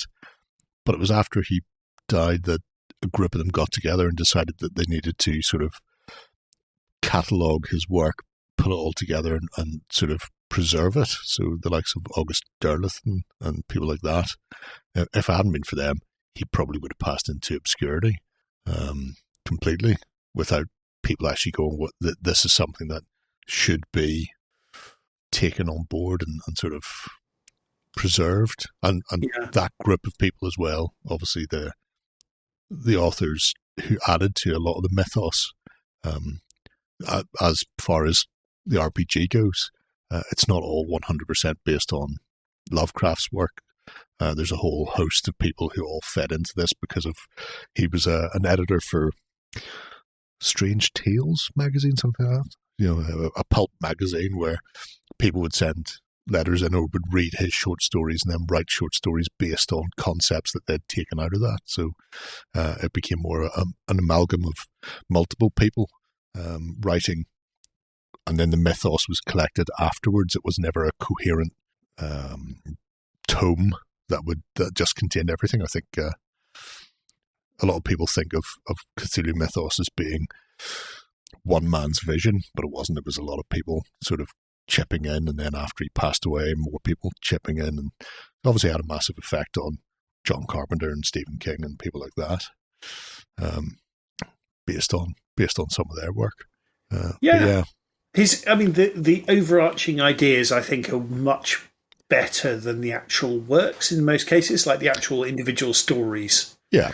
Well, I always love the bits in his books where he's sort of like trying to describe the horror bit of the indescribable, exactly.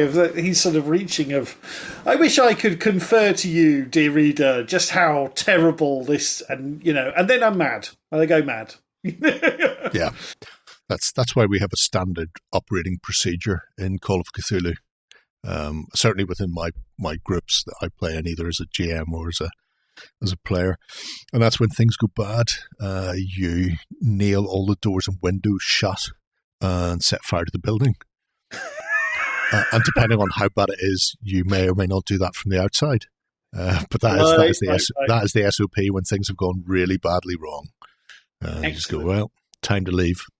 So so a lot of RPGs at the start, and then because I obviously had these early White Dwarves, there's a lot of miniature stuff in there, in between the Traveller and the Call of Cthulhu and the D&D and the like, and so sort of going from those into Warhammer, because I didn't go 40k first because it wasn't released when I started playing. So Warhammer was the first one that grabbed me, and then I got Rogue Trader when it first came out. Do you remember what your first army was, Jerry? I do. There was a Warhammer Fantasy Regiment box you could get. It contained elves, dwarves, Skaven, undead, orc, goblin, and dark elf. So there were 6 miniatures per sprue, 10 sprues in the box.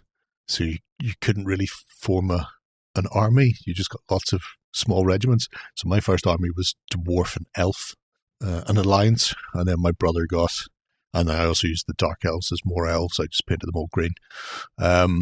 So that, like, half that box worked for me, and then my brother got the Skaven orcs and goblins out of that. Really cool. So he was the evil one. And your cousin that got you into things in the first place. Yes. I presume he went off and became an accountant or something like that, and didn't think back. He works in medical research. So he during the event, during COVID, he kept popping up with various news channels in the south, talking about the plans they had for coming across a testing kit and stuff for this COVID and what it was like. So yeah, he had a busy couple of years. Does he know? And sorry, Jerry. I suppose my point is, does he know the impact that had on your life? Oh yeah. I think most of my family are aware of the impact Gary had on my life. Thanks, Gary. Yep. I wanted him to become an accountant or something, but he's happy. Yeah. So so Warhammer got into that, and that would have been late 80s.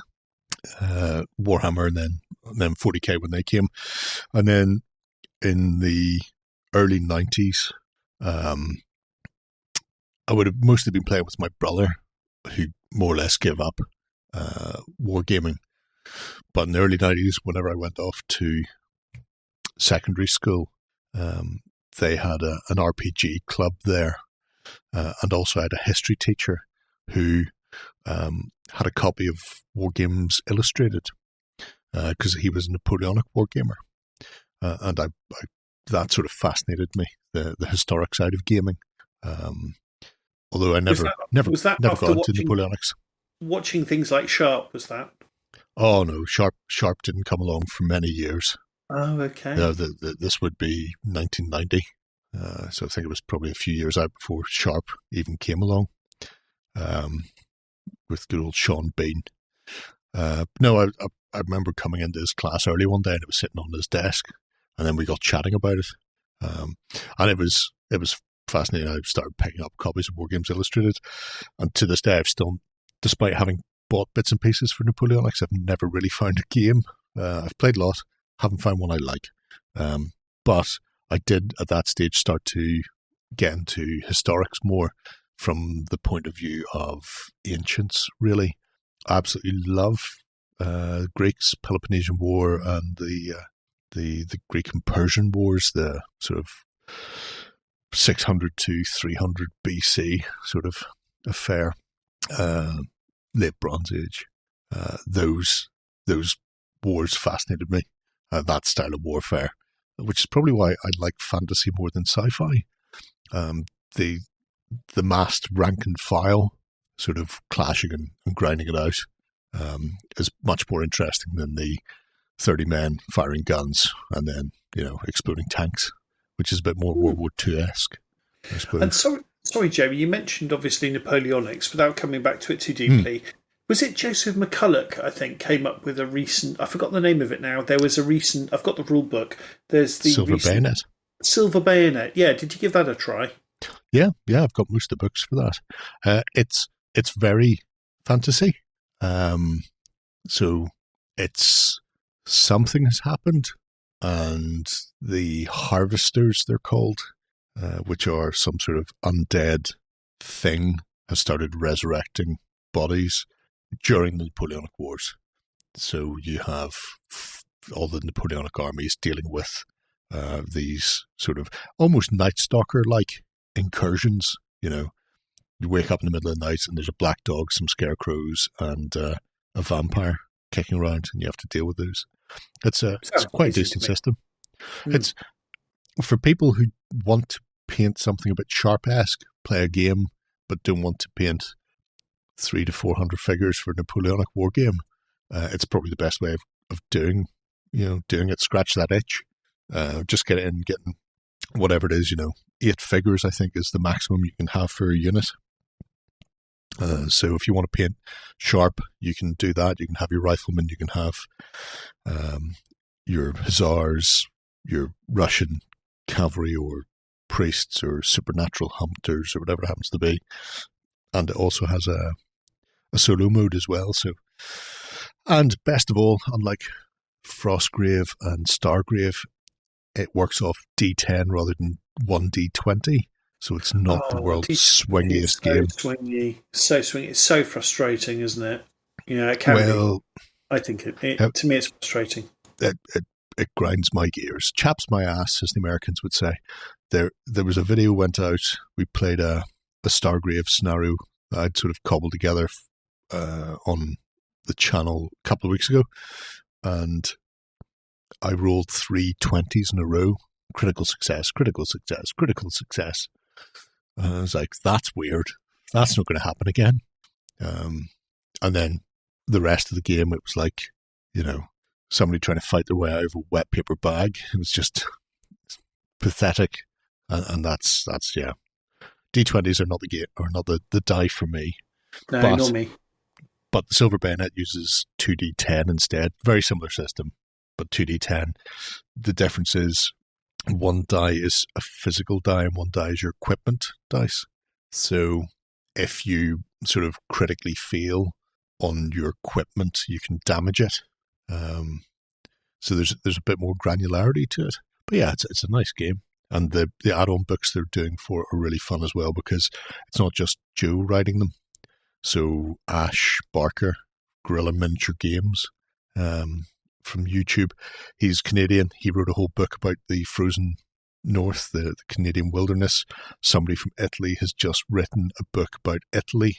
And Joe is more or less going, yeah, I've done the rules, done a couple of supplements I wanted to do, don't really care about the rest. If people want to do something in the Napoleonic period, and I mean, there were wars obviously in Canada, there were wars in South America, because people used the Napoleonic War as a chance to rebel against the Spanish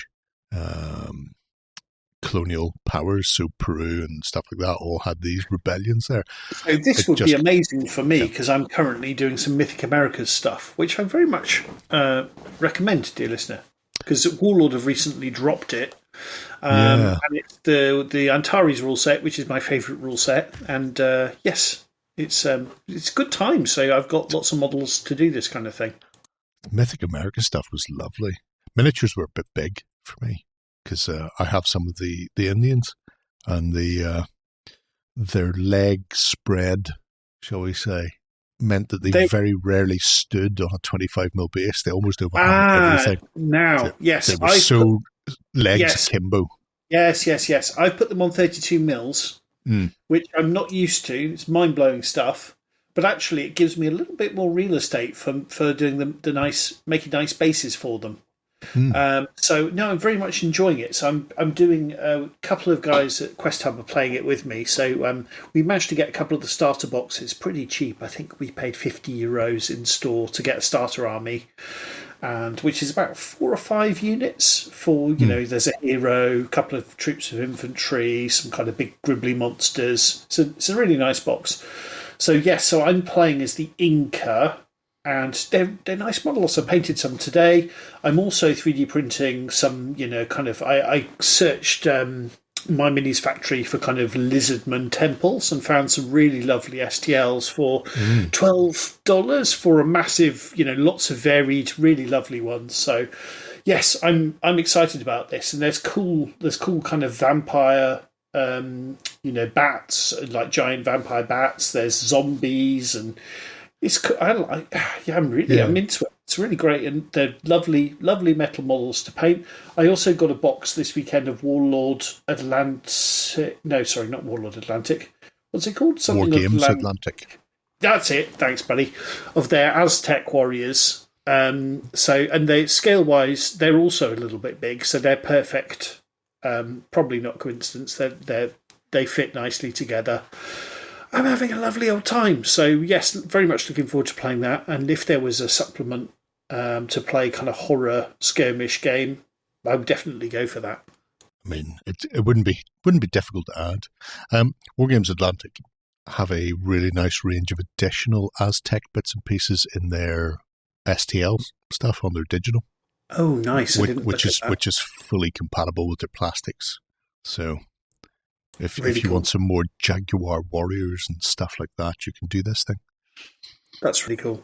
Nice, Yeah. fantastic. Yeah, there we go. Fantastic. So you from, I would say, from an early age, then you weren't just doing GW stuff. Yeah, I think this is probably key, because these days people think of Games Workshop as being, I'm going to say, narrowly focused, in that it's all Warhammer. Whereas But whenever they really weren't, were they? They really weren't. they started as they had the license to import D&D, and then they were starting to buy in other RPGs. So they had RuneQuest, Glorantha, Call of Cthulhu, Traveller, Doctor Who, Judge Dredd. Then they started making board games, and then buying in models that people could use for said games. And then at some point, Brian Ansell had an idea that they should really have their own game that could use these things. So your initial, I mean, if I grab any of the old White Dwarfs from beside me, you can pull it up and it will have, here's some sci-fi and fantasy novel reviews for this month. Here's a Traveller RPG and a D&D scenario. And then here's, a Warhammer Fantasy roleplay scenario, and then a comic like Thrud the Barbarian or whatever. It was a very mixed bag of stuff, all about gaming.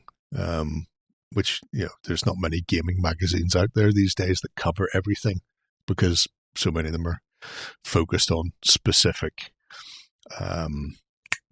companies' IPs. So Dragon was always just D&D. Whereas Games Workshop sort of ran the gamut, and you were always seeing bits and pieces from here, there, and everywhere, which meant I was never sort of locked in to just here's Games Workshop. And then when I got into the historic side, you were seeing stuff from here, there, and everywhere, or people making their own. So, and Prince August is an Irish company, so we only had two shops you could buy models in pretty much in all of Northern Ireland. The Modeller's Nook, also known as the Dungeon, who Joe ran that, Joe Barlow, and he was mostly into model cars and stuff like that, but he had like a wall with a pegboard on it with GW bits and pieces, and Grenadier and Ratham, and just a host of random sci-fi and fantasy stuff that he didn't really understand. He would just buy it in and stick it on the wall, seeing what sold and what didn't. And then there was Craft World and Leisure World, which was a shop you'd go into and they would sell skateboards and bikes and Wendy houses and swing ball sets and stuff like that. But then they also had a very small collection of miniature stuff, including Flintlock, which was Napoleonic fantasy, which was good fun if nobody's seen Flintlock. But they also had Prince August casting. So, here's your molds for Napoleonic soldiers. Here's some metal ingots, a little pourer, and a little alcohol stove thing where you would drop your ingots of metal into it, melt them, and then pour them into the cast and make your Napoleonic figures. So, yeah, I think I was very much the 80s was sort of the end of the analog, I suppose, whereas these days everything's much more not narrowly defined, but if you walk into a store, you're less likely to see the diversity that you did in the 80s. You walk in now and you see one company's product or a couple of companies' products, so it gives you a very narrow focus of what the hobby is. Games Workshop being case in point. When they first opened in Belfast, and they were, they only had one store in the entire island of Ireland whenever I was a kid. And you walked into the Belfast store and RPGs were on the shelf. You could go in and buy Doctor Who, you could buy Judge Dredd, Block War board game, Dark Future. All of those disappeared then in sort of 92. And it just became Games Workshop was the Games Workshop games, and they all disappeared. So it's one of those sort of, you know, people who were there 6 months previous would be exposed to a whole slew of games and systems from companies, and then 6 months later, if you walked in for the first time, you would think Games Workshop was just one product. So I suppose that's kind of set me up in life. It's weird. Really interesting, Jerry. Did you do the classic thing of, you know, sort of getting to be a teenager and, you know, finding beer and girls and also shame and drop out for some years and come back, or did you stick with it? No, I'm fairly shameless, so I just stuck with it throughout the whole thing. And at some point you went to work for GW, I think, right? Yeah. So I went to uni, and at the time I went to uni, I knew the guys in GW Belfast. Like I say, we only had, well, by that stage there was a second store opened in Ireland. Dublin had opened with an ex-Games Workshop Belfast manager. So Steve had gone from Belfast to Dublin and opened it, but such a small pool, if you will. Everybody knew everybody type of thing. So I was always up there on a semi-regular basis, knew the guys, went to uni, was doing applied biochemical sciences, which was not something that it turned out I was suited for. I was thinking, well, this isn't working out for me. I'll take a year out. And at that stage, I was working part-time in GW Belfast. And then during my year out, it was like, I got the opportunity to go full-time. So I was like, okay, I'll do this. And then got on they introduced a new management training program at that stage. And so I very quickly went from part-time student to full-time to training manager, up to sort of manager. And then we had a new store opened in Lisburn, which was just down the road from Belfast. So very quickly, in the sort of late 90s, I all of a sudden found myself working for GW in the end of the golden age, just before they started going super corporate. Yeah. Was it kind of Lord of the Rings that changed things in this kind of timeline? I was just leaving. The GW Belfast copy they sent us to learn the rules for Lord of the Rings is on the shelf beside me because I never give it back. So that was 2000 it came out. Was it 2001? Something like that. Yeah. Anyway, like that. Yeah. So the way GW went, for people who don't know, is it started with Brian Ansell, who was a gamer who had an idea of what he wanted. He took over from Steve Jackson and Ian Livingston. He was responsible for things like Laser Burn, sci-fi game, and he brought in a lot of the people like Rick Priestley and Jervis Johnson and these guys. Then there was the management buyout, which some people may know as the Red Period, where all the Goblin Green bases appeared and all of the Chaos Warriors were bright primary red and that sort of thing. And during that management buyout period, after Brian left, that's when there was a sort of an explosion where they opened tons of stores. They were releasing a game a year, so you would have, Blood Bowl would come out one year, and the next year would be Necromunda, and then the year after Gorka Morka, and then the year after Space Hulk 2nd edition, and then, a new edition of 40k, and bum, bum, bum. And it was just a game a year, every year. And also this whole designer-driven sort of ethos. So Jervis Johnson, Gav Thorpe, Andy Chambers, all of these people were all working in the studio. It was very, very sort of creative. It was very sort of boys' club type of thing. So that was sort of early to late 90s. And then I assumed they floated on the stock exchange at some point in there. I wasn't really paying attention. And then somebody came in and was like, why are you paying that guy to be a senior games designer? And he's doing the same job as that guy who's not a senior games designer, and why have you got like 15 of these? That sort of thing.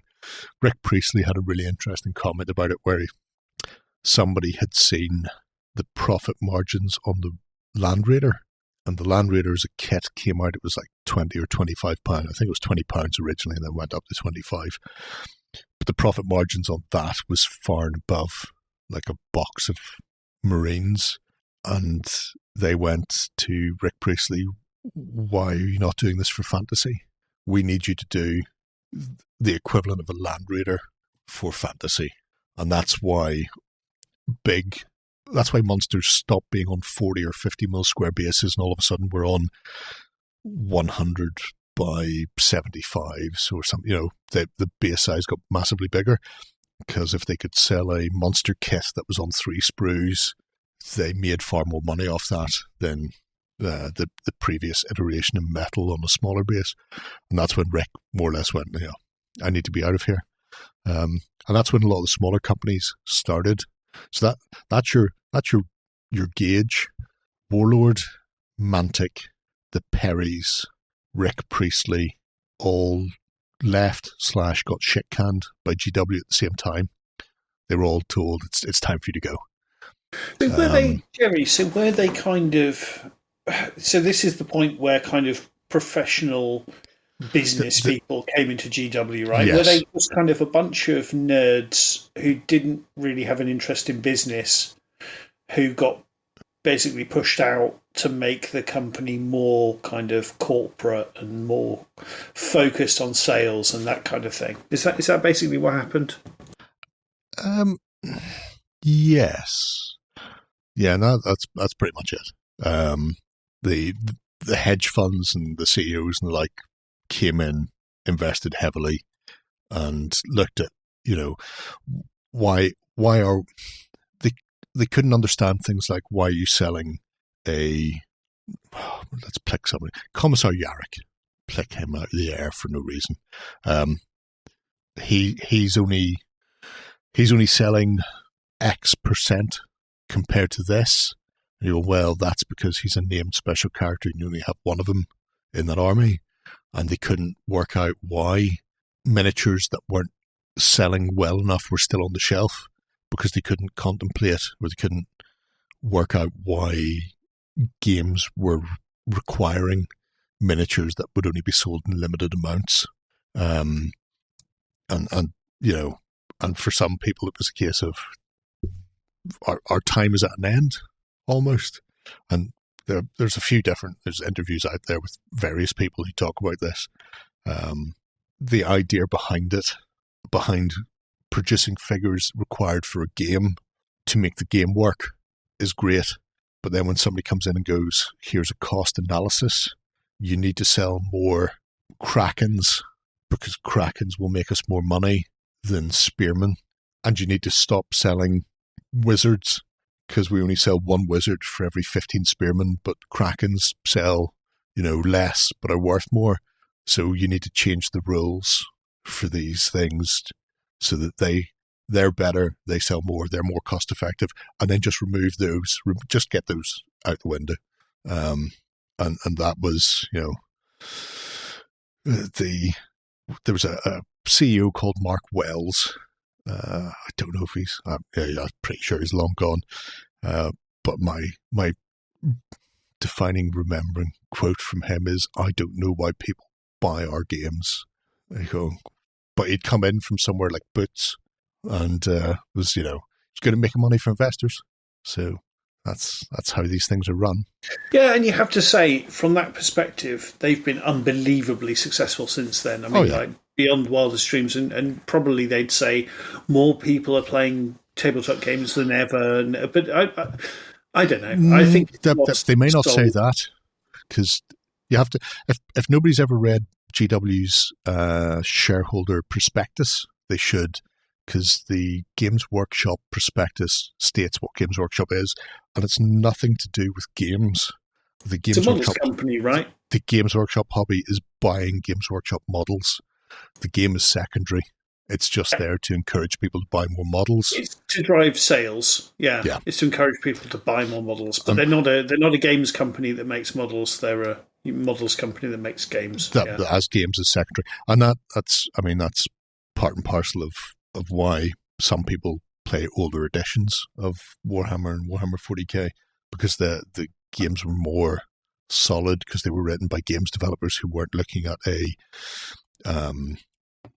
marketing or cost point of view for the actual stat lines within the game itself. This is Ronnie Renton, and you are listening to the Mantic Universe podcast.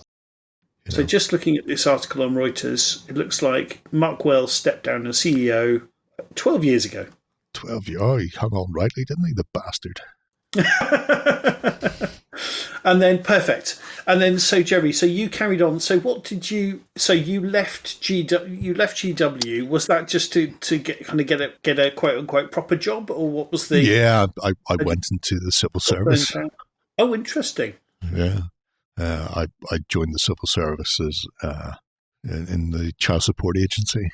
Oh gosh, that's incredibly interesting. Okay, I'd like to talk to you offline about that another time. And then, presumably, the whole time you were doing hobby as your hobby, weirdly enough. And then you were I'm going to assume you were playing at your local, games club and being involved in your local community, which became Beast of War. Is how I'm guessing. Not quite close.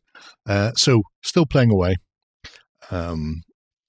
Beasts of War, when it launched, it was just a YouTube channel initially, and I remember at that stage I was still, I'm going to say, playing 40k. I wasn't really, still collecting bits and pieces, but mostly focused on fantasy.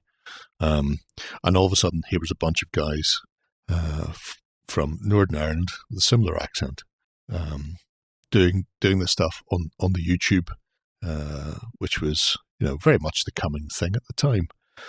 And it threw me a curveball initially because I was watching it and going, who the hell are they?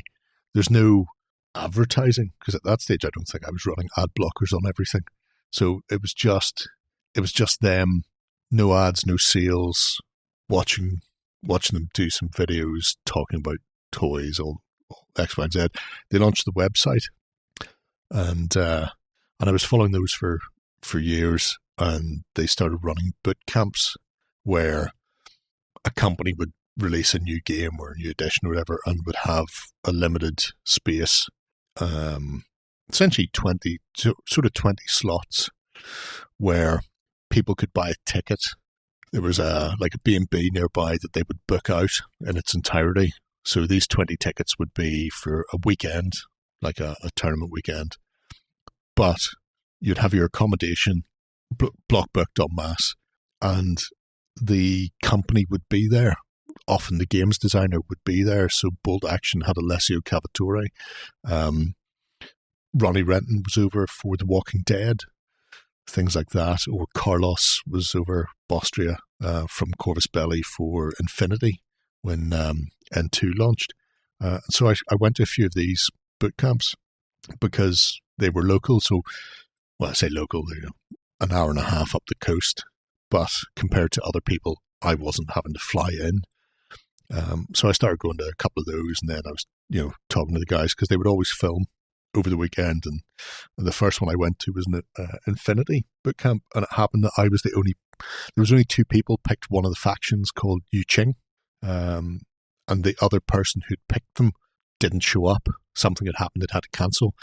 So whenever they were doing they would talk to somebody about the faction they'd picked, and building them, and then they would talk to them with Carlos about how they played, and then they would talk to them about painting or whatever.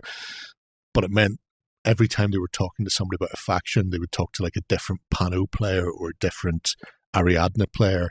But because I was the only person playing Yu Ching, they were having to come to me for every segment. Default. Default. Yeah.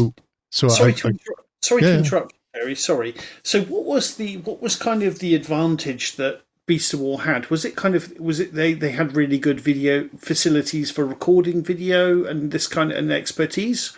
What was it that attracted these big big name companies, at least, to Northern Ireland? I at that stage, I don't think there was anybody else doing it.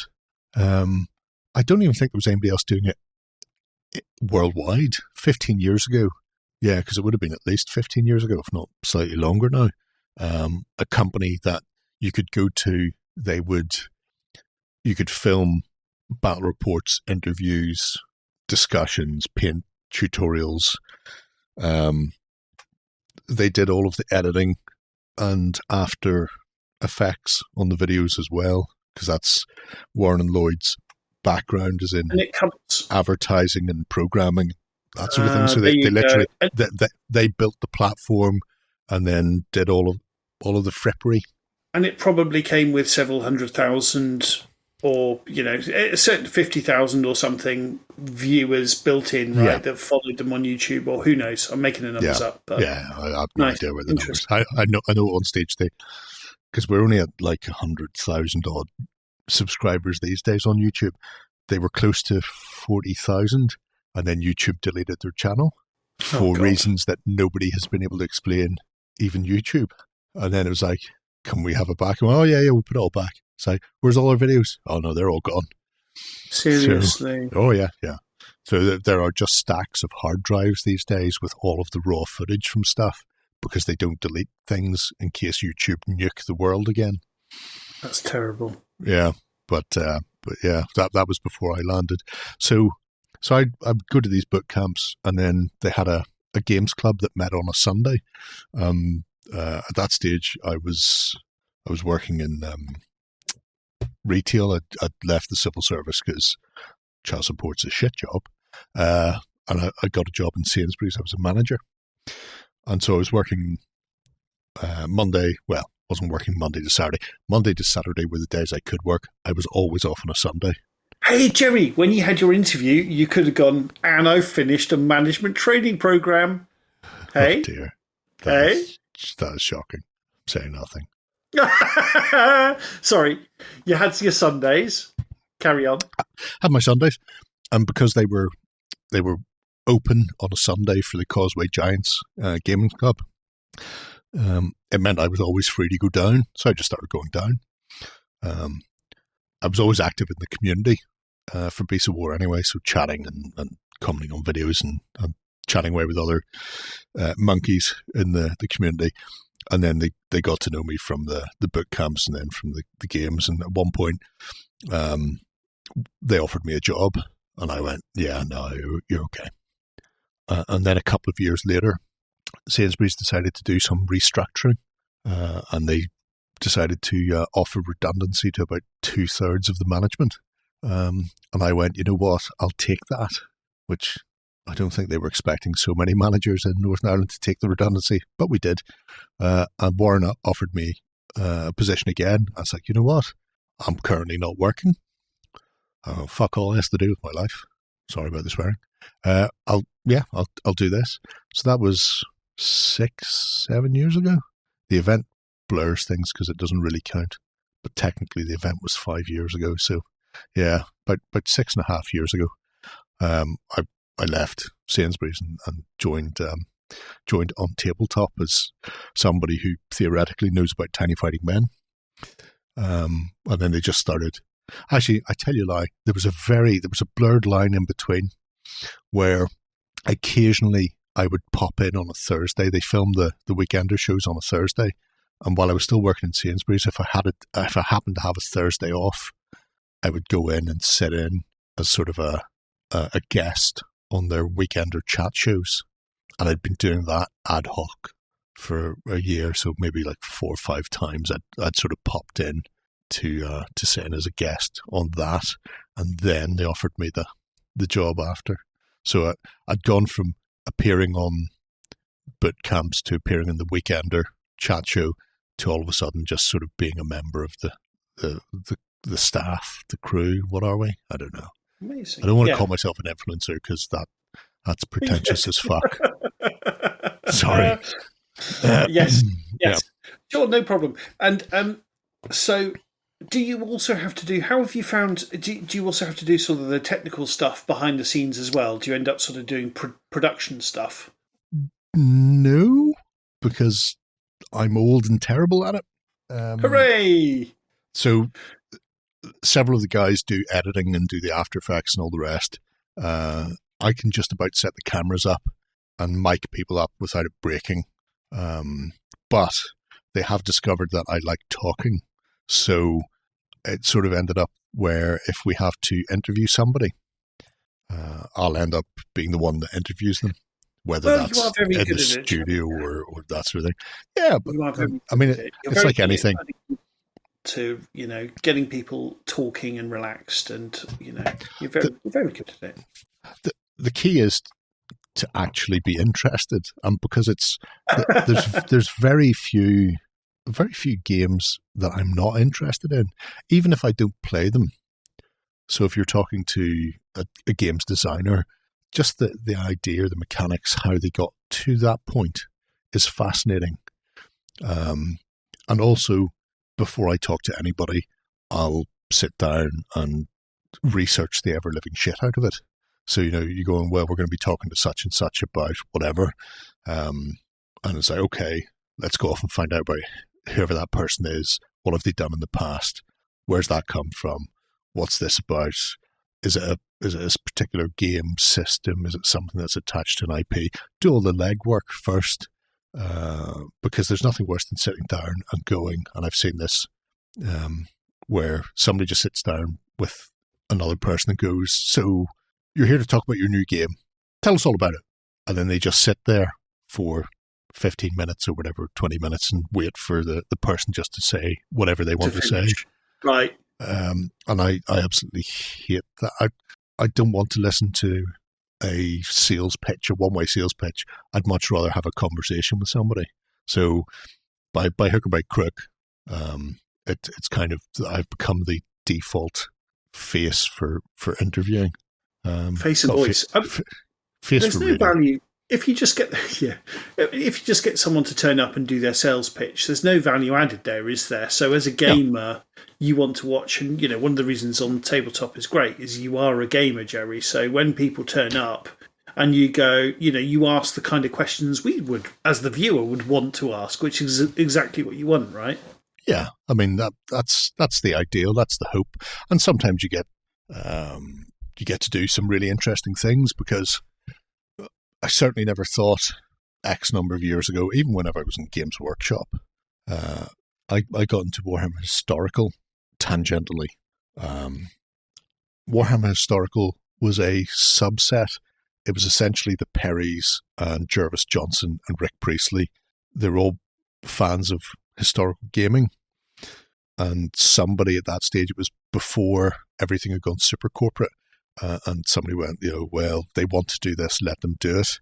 And to get my copy of Warhammer Ancients Battles, which was a revamped Warhammer fantasy, essentially, you had to phone up either the Perrys or Jervis Johnson, and essentially they just had boxes of these sitting in their office in Lenton.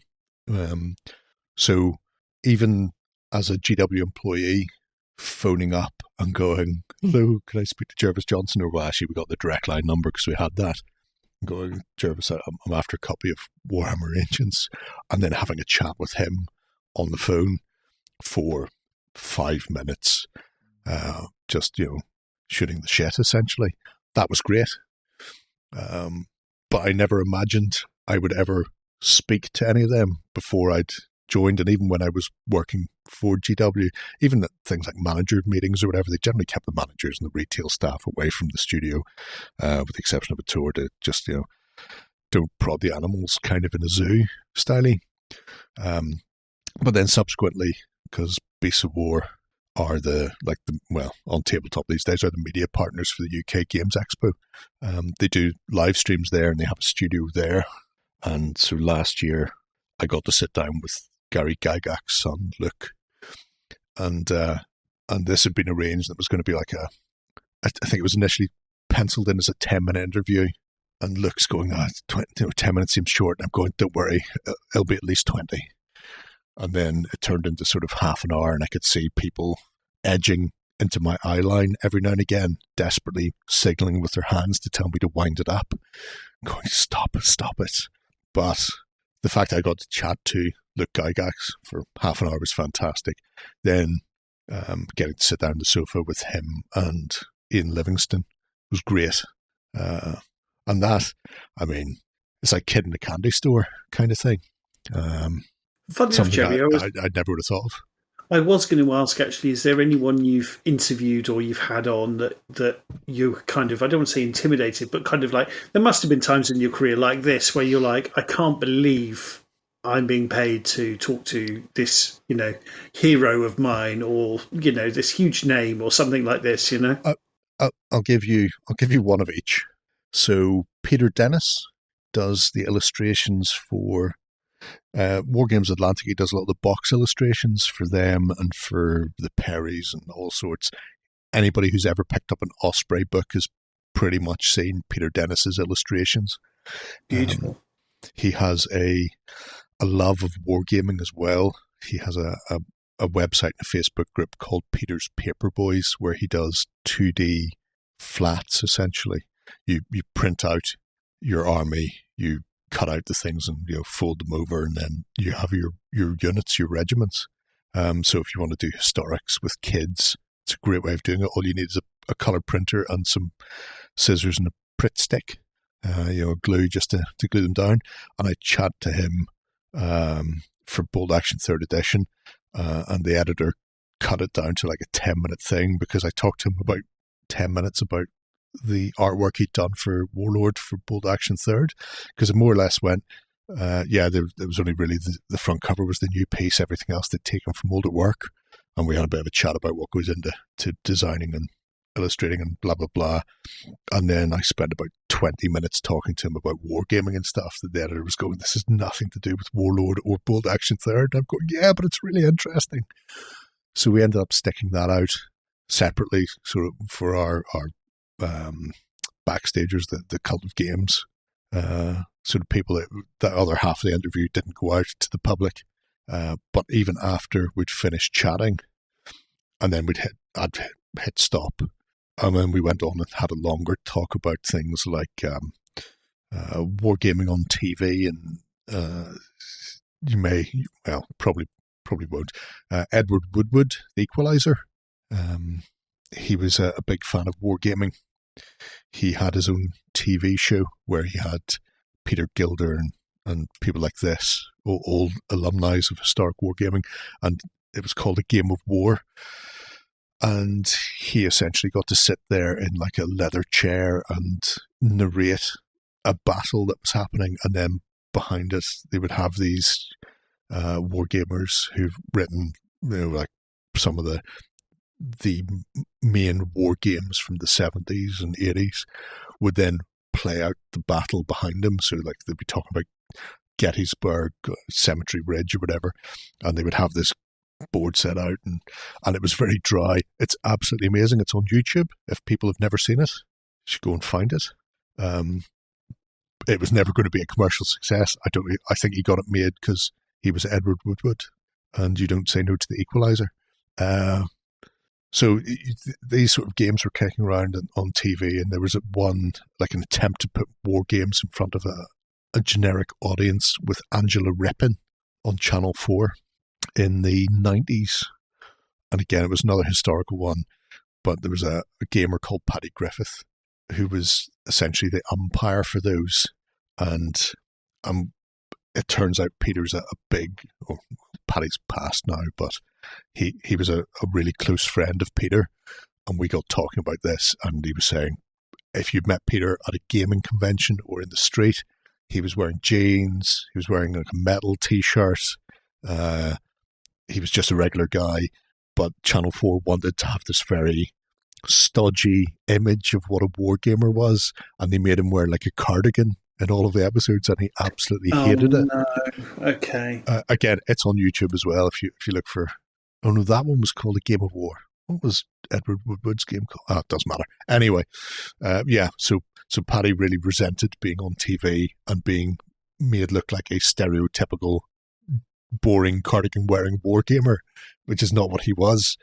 So yeah, that Peter Dennis interview and the time I got to spend just chatting with him off camera was absolutely divine. I love it to bits. I've never had a really bad interview with a gamer, wargamer, writer, whatever, because there's generally a lot of back and forth. But a couple of years ago, I had to talk to a writer at UK Games Expo, Ben Aronovich, something like that. He's a fantasy writer. Rivers of London guy. That's him. Had to interview him. He was a complete beep. Oh no. Oh, he's a gobshite. I quite like it, but shame. Oh, you can probably still find it on YouTube. It's mastered. Because he'd wrote a couple of my favourite Doctor Who episodes.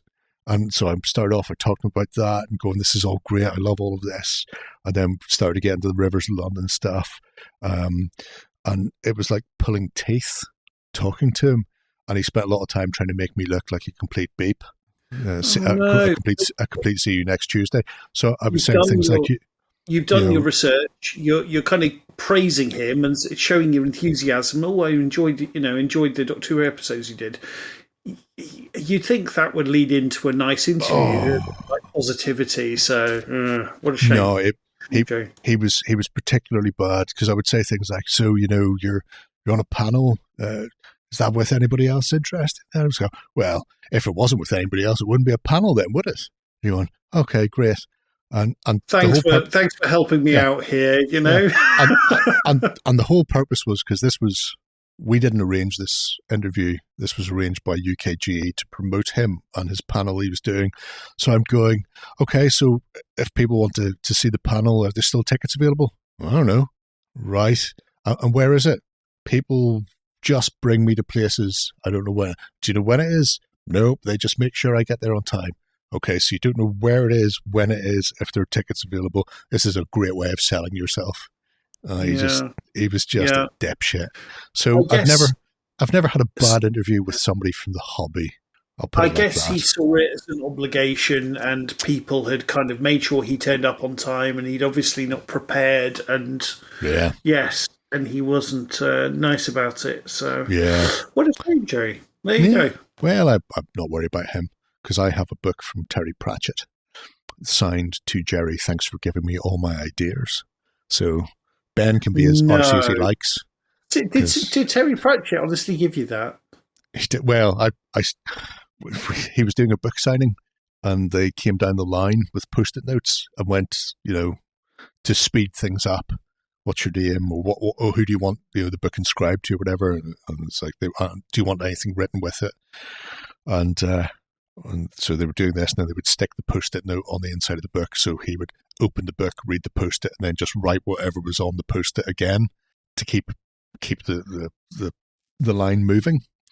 And this was the fifth elephant. It had just gone into hardback, and I'm standing there with a couple of friends, and we've been queuing.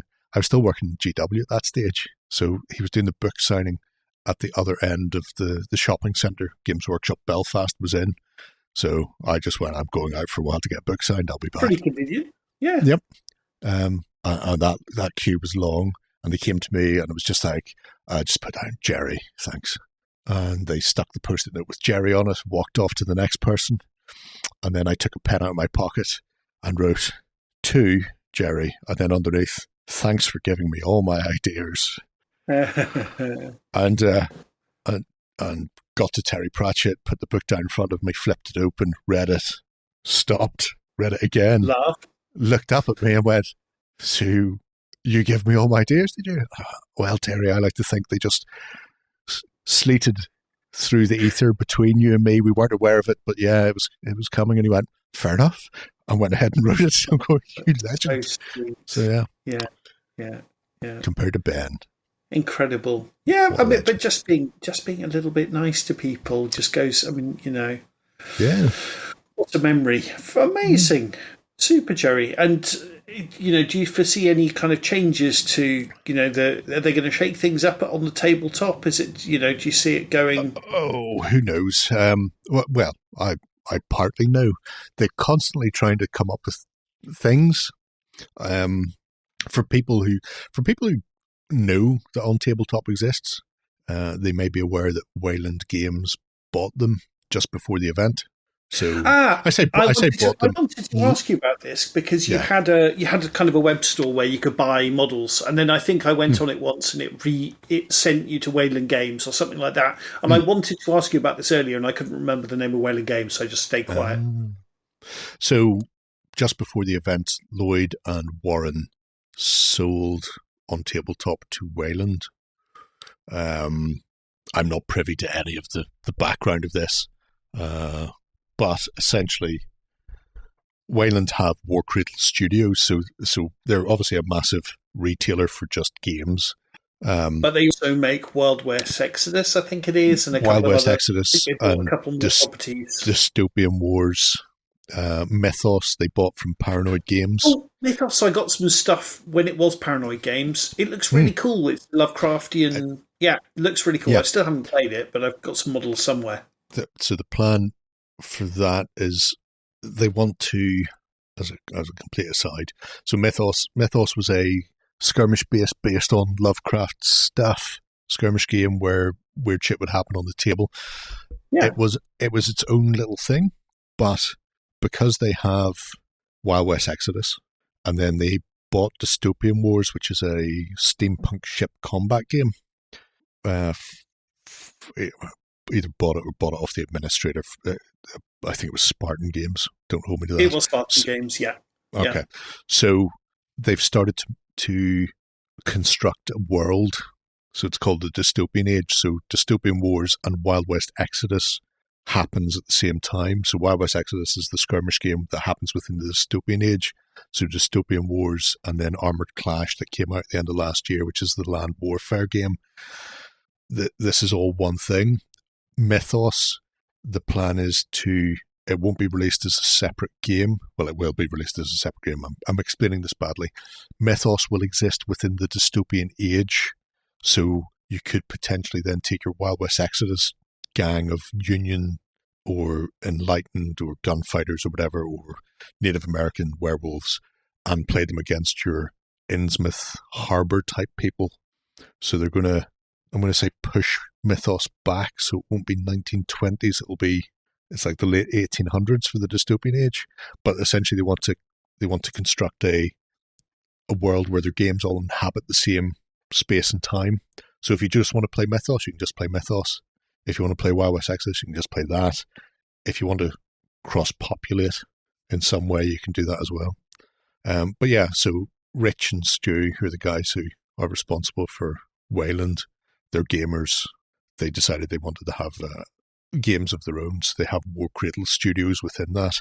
And then one of them decided that having some sort of media would be good as well. So they bought OTT and then went, okay, just keep doing what you're doing. So for the last 5 years, it's been business as usual. The only difference is Wayland pay us, and if we do something with a Wayland game, there's normally a little disclaimer at the bottom. We will be back after these short messages. I mean, there must be some serious money behind all this. It's all very interesting. So much universe and so little time. Yeah. Not much of it comes to me. Well, quite. Yes, I mean, there were some people locally that definitely played Wild West Exodus. I think it was supposed to be a good game. I'm not sure how. I'm not sure you'll know either, but I'm not sure how popular it's been. But it looked like a decent game. The game itself is grand. It's steamy punk, and I'm not a huge steamy punk fan. Right. So it's one of those, and I don't think they changed it massively whenever War Cradle took it over. But yeah, it's I think it's popular enough. ... But I think things like Dystopian Wars, the ship game, and Armored Clash, which is their new 10mm land warfare that goes alongside Dystopian. I think those are more popular. Certainly Dystopian, I think, is more popular than Wild West Exodus. So the grand scale stuff works a bit better than the skirmish, which is unusual. Yeah, it seems, because the skirmish game, you would think that would be that seems to be the modern option, right? But I don't know. Maybe there's just too many out there. I don't know. I think that might be it. I mean, how many ship-to-ship combat games are there that you can think of, and then how many of those cover a fantasy/science fiction point of view? You know, very few and far between, compared to a small gang scale skirmish game, of which there are myriad. I'm sure the answer is it depends, right? But if you are kind of a small indie, let's say you are a relatively small little indie company, yes. How many players do you think you need to actually maintain the sales? Do you think you need probably like 2,000 to keep ticking along? Is it something like that, do you think? It's a complicated one, because a lot of the indies I'm aware of, very few of them have the game as their sole source of income. Most indie games are, I have a job, this is something I want to do, therefore I'll do this in my spare time or part-time. Right. Or it doesn't matter if I sort of sell these things. I think you're talking hundreds. Thousands would be great, but I think you're talking hundreds in most cases. Moonstone, which is a multi-award winning skirmish game for Goblin King Games. Absolutely superb, stunning. I think I know Tom left his previous job to go full-time into Moonstone just as the event was happening, weirdly enough. That website, that Facebook group, or however you want to call it metric-wise, has 15,000 followers. How many of those have actually bought into the game? You're probably looking at a fraction of that. Yeah. Or maybe they bought a starter box and then didn't get around to doing it, or it's the pile of shame. And then that Moonstone is super boutique because it's just resin miniatures, and it's a very small amount of resin miniatures, and they don't have a huge schedule of releases. You know, it could be they ran a Kickstarter last year for a new faction, so we'll push that aside slightly, but you might get a couple of boxes released in a year, so maybe 2 or 3. So yeah, you've either got to put out a really good product that people are going to buy and then get the sales, or you have to churn like there's nobody business. So Wargames Atlantic don't have a game currently, although I think there's a couple being worked on, but they're churning through tons of plastic kits. In fact, they're releasing probably more plastic kits than anybody except Games Workshop at the moment, and they hit so many, fantasy, historic, sci-fi, boom, boom, boom.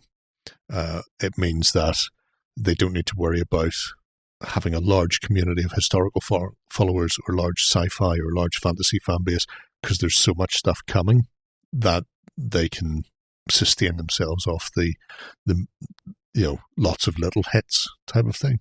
But yeah, it's a tough business for gaming. And again, it's one of these things where it's changed massively. 20 years ago, it was much harder to be found or to find things. These days, with the likes of 3D printing, it's much easier to get a specific model.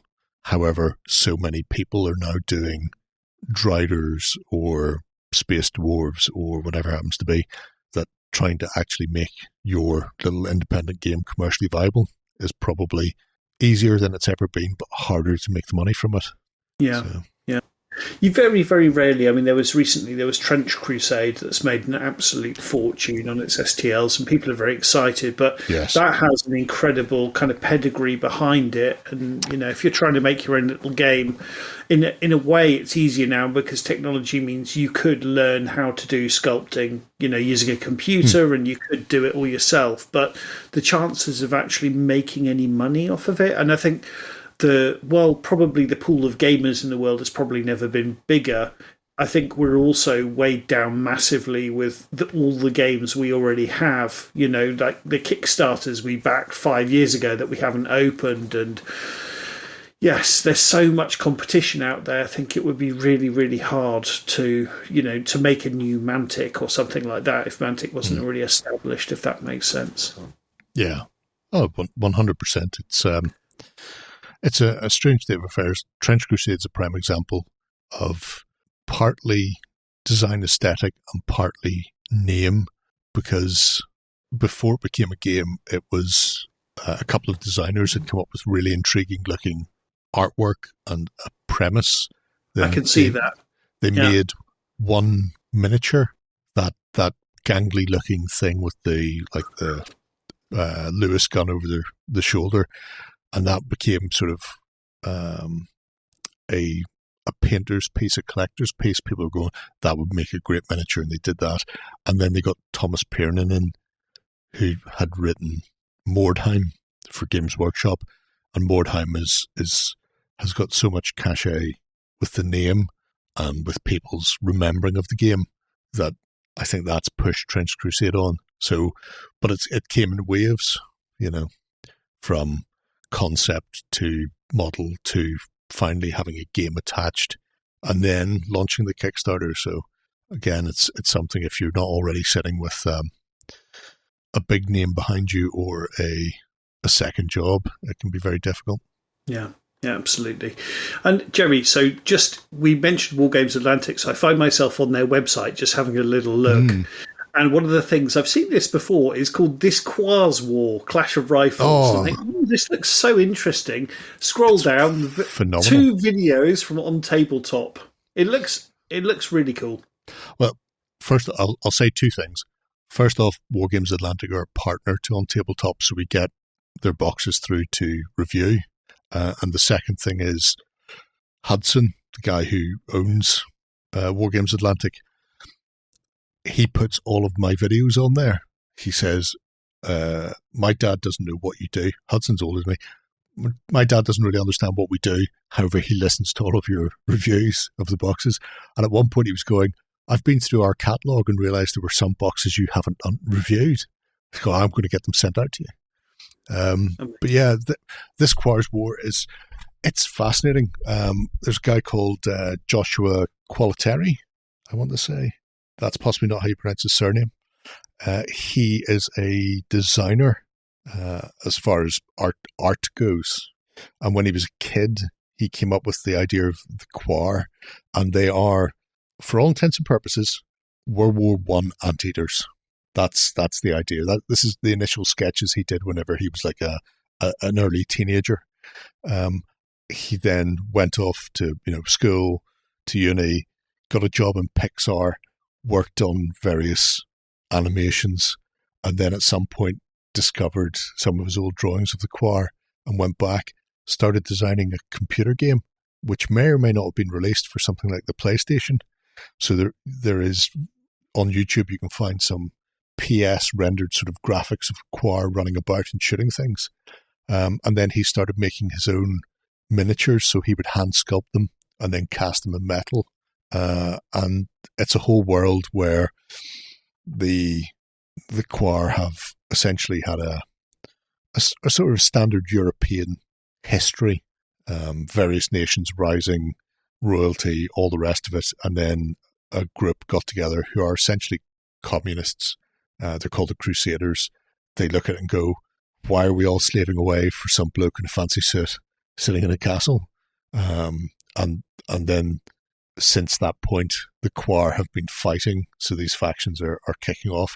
So they've got a equivalent of World War I technology, so rifles, some limited machine guns, some tractors and tanks, but they are all weird anteaters, and they've just started doing more and more stuff. So the initial box were the Royalists against the Crusaders, and then they just released the Fidog, who are a mountain-dwelling group of Quar. They have their own little, less people, but they've got machine gun tractors, which are part and parcel of the box. the concept is madness. The artwork is adorable. The backstory is fantastic. And the game is actually really, really good. Which is just the cherry on top, I feel. Yeah, the last thing I need is a new game system. I'm very tempted to pick up this starter box. This looks like a lot of fun. And fun to paint the models as well. The models are great, the little tubby anteaters. And everything's so brightly coloured. And we haven't even talked about the pick-picks, who are squirrels. They use squirrels like messenger pigeons. So you can send off little squirrels to do stuff. I did a Let's Play with Ben from On Tabletop from Birmingham. He came over for a week and played a load of games, so you can actually find a full Let's Play with me and Ben playing the Quar Against the Crusaders. As Josh says, the game is not a tournament game. There are going to be nebulous bits where you just have to sort of make it up yourself. It's a fun game for you and your friends to sort of tell a narrative together. But there's some really interesting concepts. So your actions, you don't know what your actions are. There's an action deck that will have either 3, 4, or 5 actions, and your opponent draws your card and looks at it, and then you go, I'm gonna move, and then I'm gonna shoot, and then I'm gonna reload. That's 3 actions. And you go, do I have any more actions? And they go, yes or no. You go, okay, well then I'll move again as they try and run across a field. You go, do I have any more actions? You go, no, you don't. You go, bugger. Now I'm out in the open. So you have to kind of, there's a sort of a push your luck mechanic where some actions cost multiple action points. So, it may cost you 2 points to do something. So you can definitely do that as your first action or your second. But then after that, if you decide you're going to do a 2-point action and you don't have any more actions and you've blown that, your little quar will take some sort of negative effects. But yeah, it's a lot of fun. That sounds like a lot of fun. Jerry, thank you so much for joining me, buddy. And, I thought, we'll get a quick little episode. It's just the two of us. What could possibly go wrong? Yeah. And, next thing we know, it's midnight. But it's been an absolute pleasure. Thank you so much for joining me tonight, Jerry. Likewise. It's always worth popping by. You never know what random nonsense I'm going to start spouting. No. Very, very, very, very happy to have you, Jerry. It's brilliant to have you on. Jerry, do you want to take us out? Thank you, everybody, for listening. And remember, so much universe, so little time. Thanks, Jerry. Thanks, dear listener.